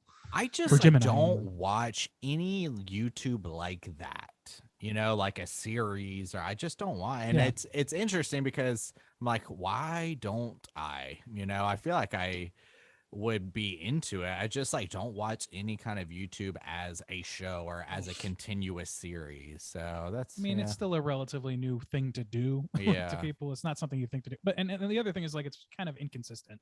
Like these two series that I mentioned are heralded as the best right now, as far as I've seen. And then there's like dozens of others that have kind of done a similar or shoddier job, maybe. Okay. Sweet deal. Juice, what you been watching? To wash the grimy taste of Night of the Demons out of my eyeballs, I watched some of my favorite annual Halloween flicks. Sleepy Hollow has over the past several years become one of my go-tos. It's just a kind of fun visual feast for Halloween. There's so many jack-o'-lanterns. Tim Burton style really works with this season, and everything's very bland, black and white, except for these, vibrant jack-o'-lanterns that are everywhere. At one point they're throwing a flaming jack-o'-lantern through, it's a lot of visual fun. It's got a great cast. Christopher Lee is in there. Johnny Depp does a good job with this one. It's just great. I really enjoyed that one. Again, I've been watching it every year for at least the past 3 or 4 years on Halloween, and it fits perfectly. And also Casper, since it lost to this film, I went ahead and watched Casper. It's great. I will say 1995. I think the animation to have 4 main characters in a film in 1995 that are completely animated, I still think it looks good today. Like, I think it holds up because I think it's kid driven. I think that was the right choice, and they kind of lean into that with the overall look and designs, and I think it still looks good. I love that movie. That movie's so much fun. You would. It's got great fall vibes as well. A cool Halloween party at the end. That house just has such cool vibe, Whipstaff Manor or whatever. It's got a death curse. Yeah, it's a really fun watch for Halloween. So I watched that again. Been watching a ton of Brooklyn Nine-Nine while I'm in quarantine. Good Lord. Day 11, almost done.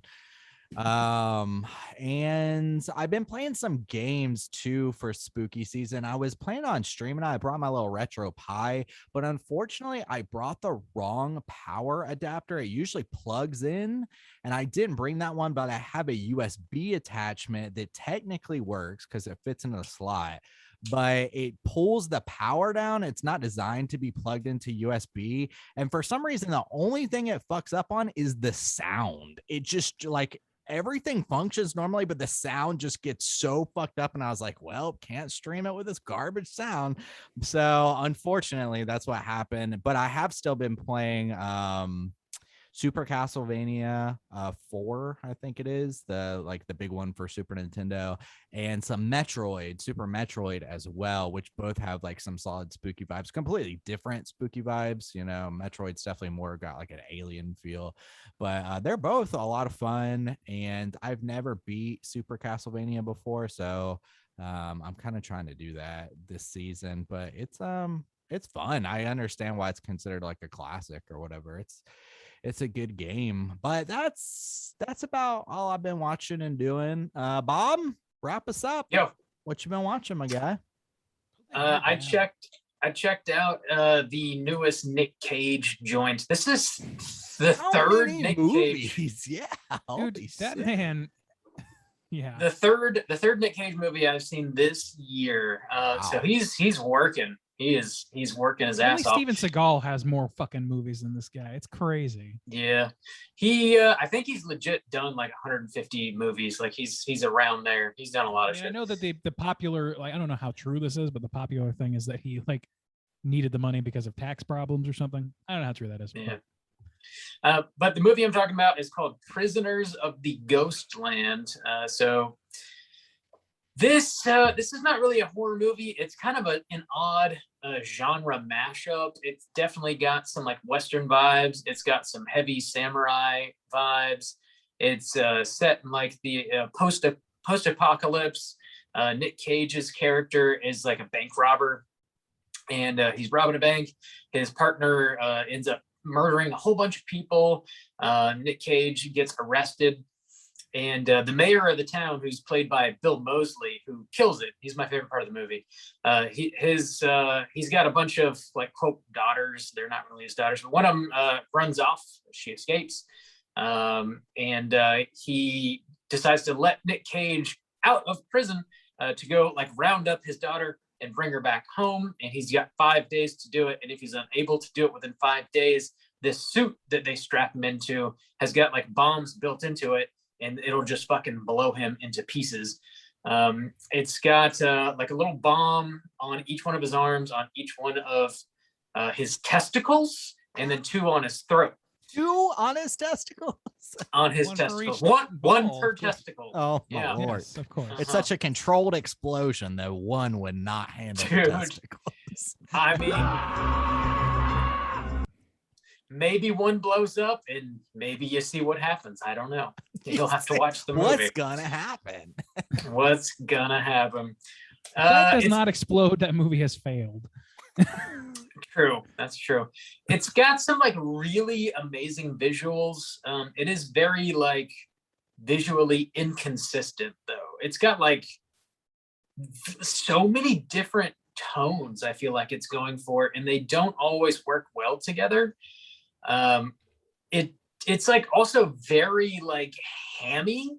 So if anytime there's some sort of like tension building or drama building, like it doesn't land because everybody's acting in such an elevated manner, which sometimes is very comedic and that pays off. But overall, it just like feels like the movie has no real point and doesn't land. It just doesn't stick the landing. It feels like very scattershot in almost every way. It's just like kind of all over the place.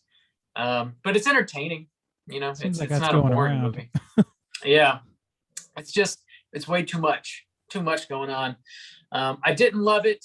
You know, if it shows up on VOD, maybe throw it on. But I wouldn't necessarily like go out of my way to watch it. Like if it's playing in a theater, I don't know. I didn't love it. It's no Pig. It's the polar opposite of Pig. You don't say. Yeah.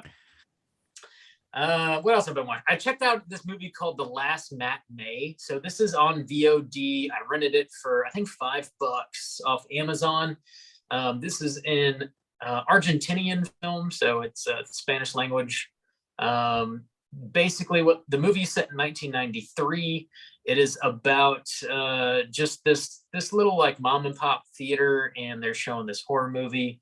It's the last showing of the evening. There's a few people in the theater watching this movie, and there's a slasher. This dude, he's like a psychopath serial killer, rolls up into the theater and just starts taking them out one by one. It's kind of slow to start. It's introducing you to the people that work at the theater as well as to the people that are in the theater watching the movie. But once it gets going, it really gets going, and I definitely think the juice is worth the squeeze on this one. It's a tight 90 minutes. If you want sort of like a meat and potato slasher that's set in sort of an interesting environment, you know, like a movie theater. You don't really see slashers happening in movie theaters. Yeah, it's pretty interesting. Yeah, it's a fun ride, and I would definitely recommend it. I had a good time with it. It's not doing anything too new. But if you just want like just a straight up slasher, I think you'll dig The Last Matinee. So you can rent that pretty much anywhere you rent movies for just like $5. So check it out. Also, I went to Halloween Horror Nights in Orlando, Florida. What was your favorite house that you went through? Yeah, tell me. Man, the lines are notorious, and we didn't do the fast passes, so we went on a couple rides and managed to hit a couple houses. Yeah, we did. Rides on Halloween Horror Night, Bob. What are you doing, noob? How do you avoid it? I feel like we always hit at least one ride. I don't know. We rode Men in Black and The Mummy, and dude, The Mummy, like I've been having some That's a great fucking ride. It's a great ride. I've been having some like slight back issues, and like when The Mummy took off, it like popped my back and like might have actually helped me out a little bit. Oh so, shit! Yeah. When it happened, Congrats, I was like, that either helped or it made things a lot worse. I'll find out when I wake up in the morning, and I felt fine. So I don't know. Getting old is weird. We hit up. I don't look forward to it. Take Bob's medical advice and ride this roller coaster. Ride The Mummy. We hit up the Haunting of Hill House, which was super spooky. They did a really good job. There's like, it's hard to talk about because I'll spoil the show. They did a good job. Worth checking out. I will say Beetlejuice was the other house we went on. Everybody knows Beetlejuice, not spoiling anything here. The set design was fucking phenomenal. They had like a giant sandworm that would like lunge down at you. Nice. The Dante's Inferno, is that what it's called? That's like the strip club, I think. They had like a giant like facade of the strip club that you walk into that was really, really cool. they had, an actor taunting you, dressed up as Beetlejuice, and he's like making these lewd comments as you're walking into the house. It was pretty funny. And they also had like the dinner table scene was like you walk into the dining room, but the room is completely flipped upside down. So the dining room table is above you, and they've got like the little shrimp finger hands that would like reach down on either side of you. That's cool. It was pretty cool. That's awesome. Yeah, they did a really nice job with fucking Beetlejuice, man. It was pretty baller. Overall, they if you're worried about like COVID and shit, which obviously you probably are, they had a lot of scare actors in the houses behind plexiglass. So either like if you're in the house, you're either wearing like a prosthetic mask that's covering your mouth and nose, or you're behind plexiglass, so you're not like breathing in each other's spaces. They don't necessarily like enforce masks. They strongly encourage them, but like people do what people want to do. So consider that if you're wanting to go. And also like the scare zones, they kind of have the scare actors elevated. They're on stages and they're also wearing masks. They're kind of far away from you. So like they're kind of taking care of their staff, but like people in attendance, like they're kind of just doing whatever they want to do. So keep that in mind if you want to go. Fucking theme parks, man. Yeah, they did a good job with the houses though. It's their 30th year, and are they controlling like how many people go in at a time? To be honest, I'm not sure. I didn't read that on their website. Likely a no then. So yeah, I'm not sure about that. But yeah, that's what I've been doing. That's what I've been watching. We got one more segment to get into, and that is of course our hotline screams. Hotline screams.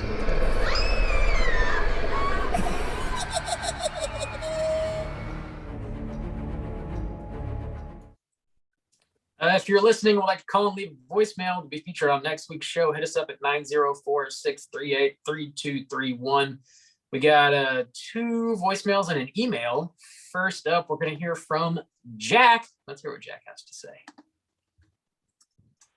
My boys, Jack, I had a great weekend. I'm in a great mood, and you guys did not enjoy Malignant one bit, man. Tough go at it for old Juan. I had a great weekend. I went to the goddamn drive-ins with my girlfriend and some of my buddies, and we all sat and we had the popcorn. I was with my girlfriend in the back of my truck, my goddamn truck, and we sat there with pillows and shit, and we got popcorn, and we sat down to watch Malignant. I had no idea what that movie was about going into it. All I knew it was called Malignant, and it was made by Juan Herrera. And sit there. I was like Bob. The second that doctor lady was like, we're going to cut out the cancer. I'm like, this movie's ridiculous. This is fucking silly. And I sat there and had such a good time watching this stupid thing. For me, I totally get what Juan was saying when he said he sort of made it for horror fans. Like, this movie was like, at first it was sort of like a haunted house, like ghosty movie. Then it turned into like a slasher movie with that big Ooga Booga guy that was like stabbing dudes in their bed, just murking motherfuckers. And then it turned into like a full-ass John Wickian monster movie when that thing's fucking head split open, I would just kept turning to my girlfriend and going like, it's the brain thing. The brain thing is going to reverse your body and fuck up the entire Seattle Police Department. It was brutal, and I loved it. I thought it was so freaking dumb and just amazing. Ugh. And without that, one thing you guys didn't mention is I totally got this when it was happening. I don't know if this was just incredibly obvious, but I thought I was pretty clever. James Wan was alluding to the thing there, where the little prison sequence where the girl, spoilers, her head splits open and the thing pops out. That was the kennel scene from John Carpenter's The Thing, just from like the point of view of the thing, where I think at one point one of the girls goes like, "What are we, dogs or something?" And I was like, "Oh, I see what you're doing here." A lot of little references and I don't know what the hell you call that, fodder, whatever the hell it is. When you appeal to fan bases, I could see what Juan was going for, and I had a good time. I do not need a sequel to that goddamn movie. I don't think I'm ever gonna watch it again. But I had a hell of a good time, and I was kind of disappointed to see that no one else was like having as much fun as I have. It's like I definitely had the most fun at the water park, and I think Soju's like whole like vibe was ruined. That dude sounded like he was in pain. So I'm sorry for that. But I don't know. I liked it. So if anyone was listening to that podcast and was like, oh man, maybe I shouldn't go see it. Like if you go in there with just the idea that that's gonna be freaking dumb, I had a great time. I shut my brain off. It was great. Hopefully the next one's good, guys. I'll let you go. There you go. Yeah, I did not consider the John Carpenter The Thing nod at all. That's an astute observation. Yeah, I've ruminated at length about this so much on our Slack channel. Dude, that Slack channel that I kind of popping. Yeah, people had strong opinions about this, like across the world or across the horror fan base, certainly.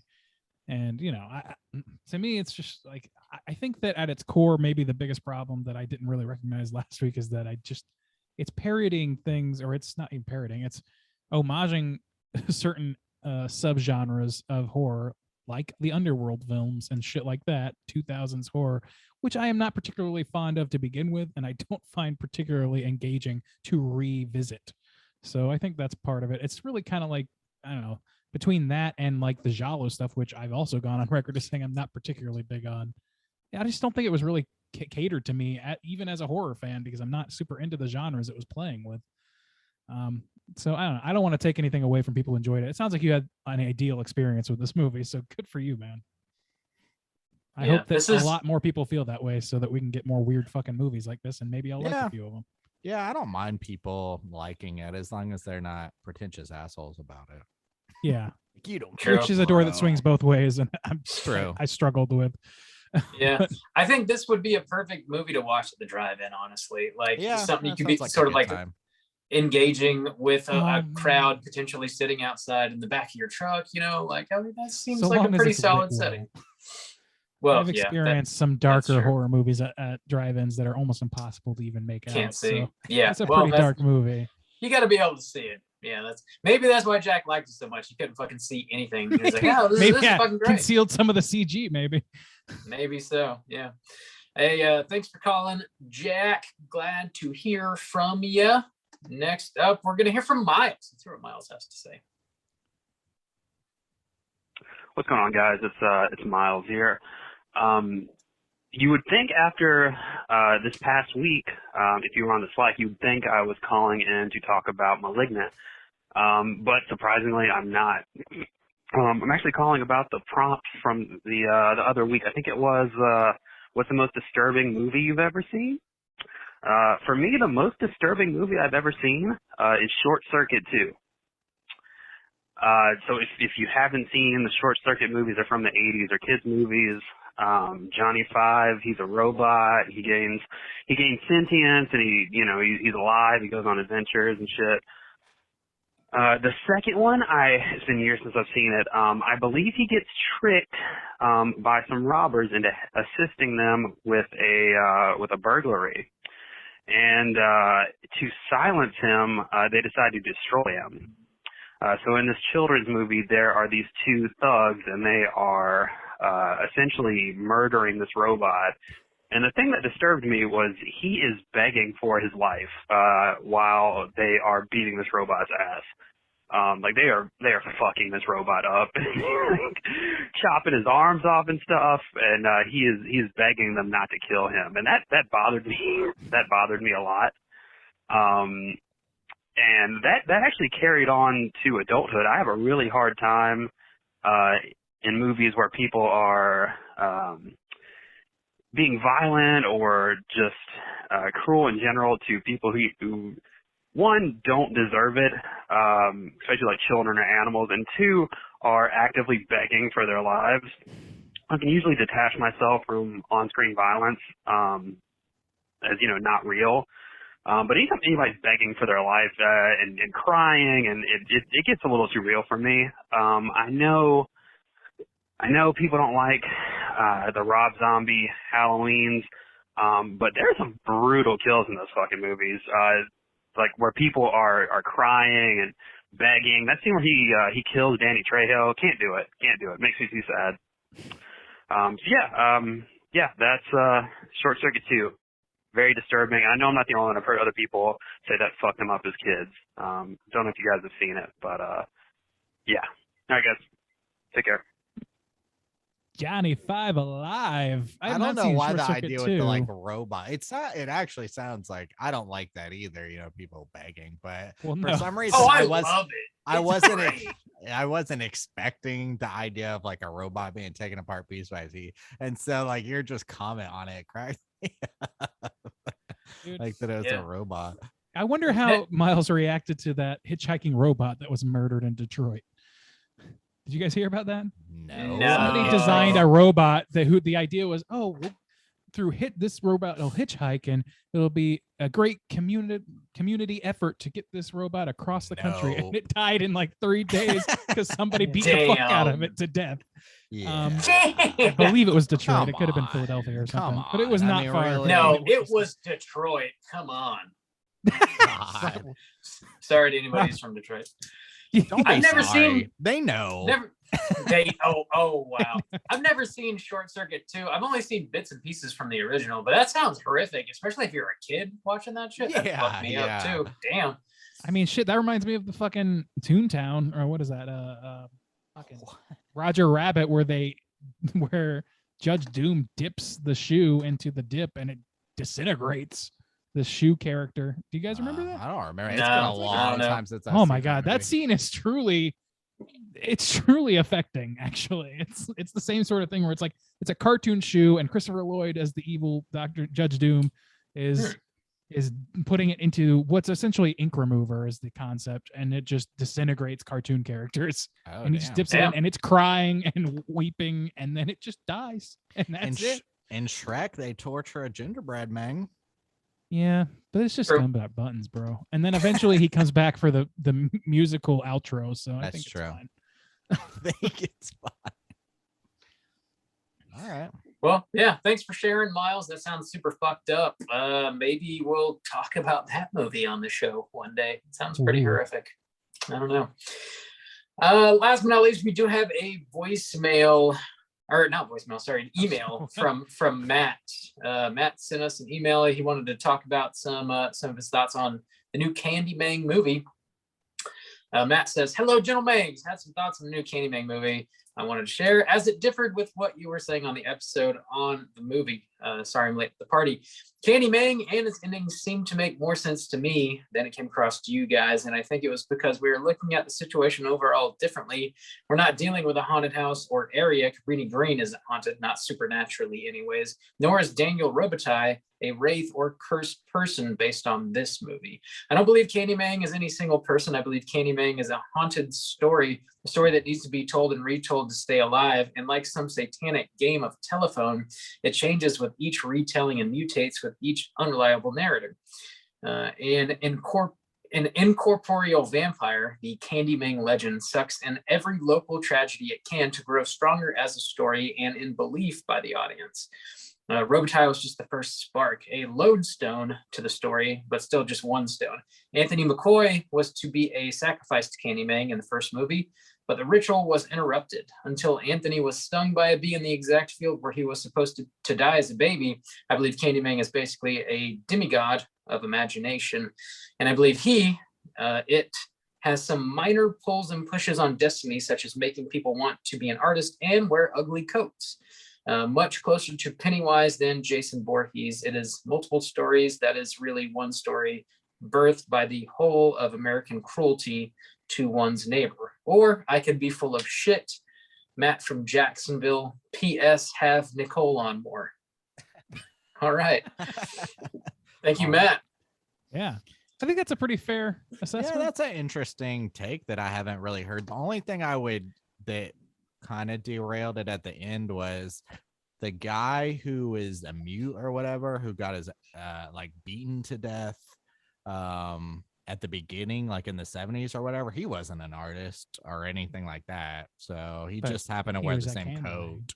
Yeah. Well, yeah. I mean, and I have see a what he's hood. saying though. Like at least like purely on a metaphor standpoint, I think it hangs together really well with Yeah, that movie. it's a good because assessment. like, yeah, I mean, we talked about it from the idea of like I don't know, justice being served through blood and shit like that, and then just like fear taking all that shit. But we didn't really talk about it in regards to what he's talking about, which is the word of mouth, the folklore aspect. And I think comparing it to it as opposed to Jason Voorhees, that's a pretty interesting comparison. I didn't really think about that.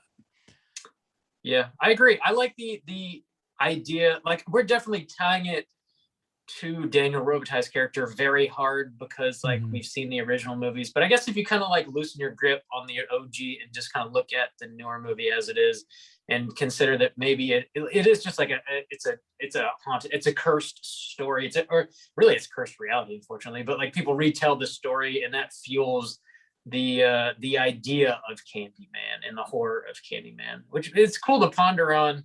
And I like that idea. I don't know that it's like totally nailed in the movie, but maybe I just need to rewatch it through that. I want to watch it with that. Yeah, I agree. I want to rewatch it with that idea. It's kind of a fascinating point of view. Yeah, good thoughts, Matt. Thank you for sharing, for sure. I don't think you're full of shit on this one. I think you're definitely on the tail of what the filmmaker was trying to get after, really. So thank this one's you, to you, sir. Yeah. I know how you like it. Mispronounced. That's how you like it. So yeah, again, if you are listening, want to call and leave a voicemail to be featured on next week's show, hit us up at 904-638-3231. You guys have any prompts you want to throw out for next week? Hotline Kinks. What's your crazy Halloween sex stories? Tell me if you've made it in a coffin. You ever make it in a coffin? Or like in a cemetery, or like in a weird place? What's the weirdest place you ever spread your seed? In the spirit of Miles' call, though, I also want to, as a side thing, if you have a child's or children or family movie that creeped you out a lot that you want to talk about, call in about that too. I'm always interested in that topic. That's true. Yeah, like the Beaches. The Witches, yeah. Like for me, it's Return to Oz. I go to that every time. Kinder trauma stuff. Gremlins fucked me up, son. God damn. That's funny. Mugwise, just not nice. Just not nice. Dude, God damn. I felt so bad for Gizmo. That shit was terrible. Anyway, call in. Let us know where you spread your seed that's fucked up and weird, and also what movie terrified you as a kid. We want to know. We're gonna be back next week with a brand new show. As always, this is gonna be the last Patreon pick of the third quarter of 2021. The movie is called Jack O from 1995. This was chosen by our good friend Matt G. Thanks for hitting us up on Patreon, Matt, showing us some love. Slam your eyeballs into Jack O. Get ready for next week's show. Until then, please rate, review, and subscribe to us on iTunes. You can follow us on Twitter at STRA_chilling, on Instagram at Straight Chilling Podcast, and you send us an email through our website, straightchillingpodcast.com. Don't forget about our Elvira watch party, Saturday, September 25th, 8 p.m. Eastern Standard Time. We'll post a link on all of our socials to join in on the Zoom watch party. Till next week, as always, all you mother truckers, please keep chilling. It was a marriage to the beast.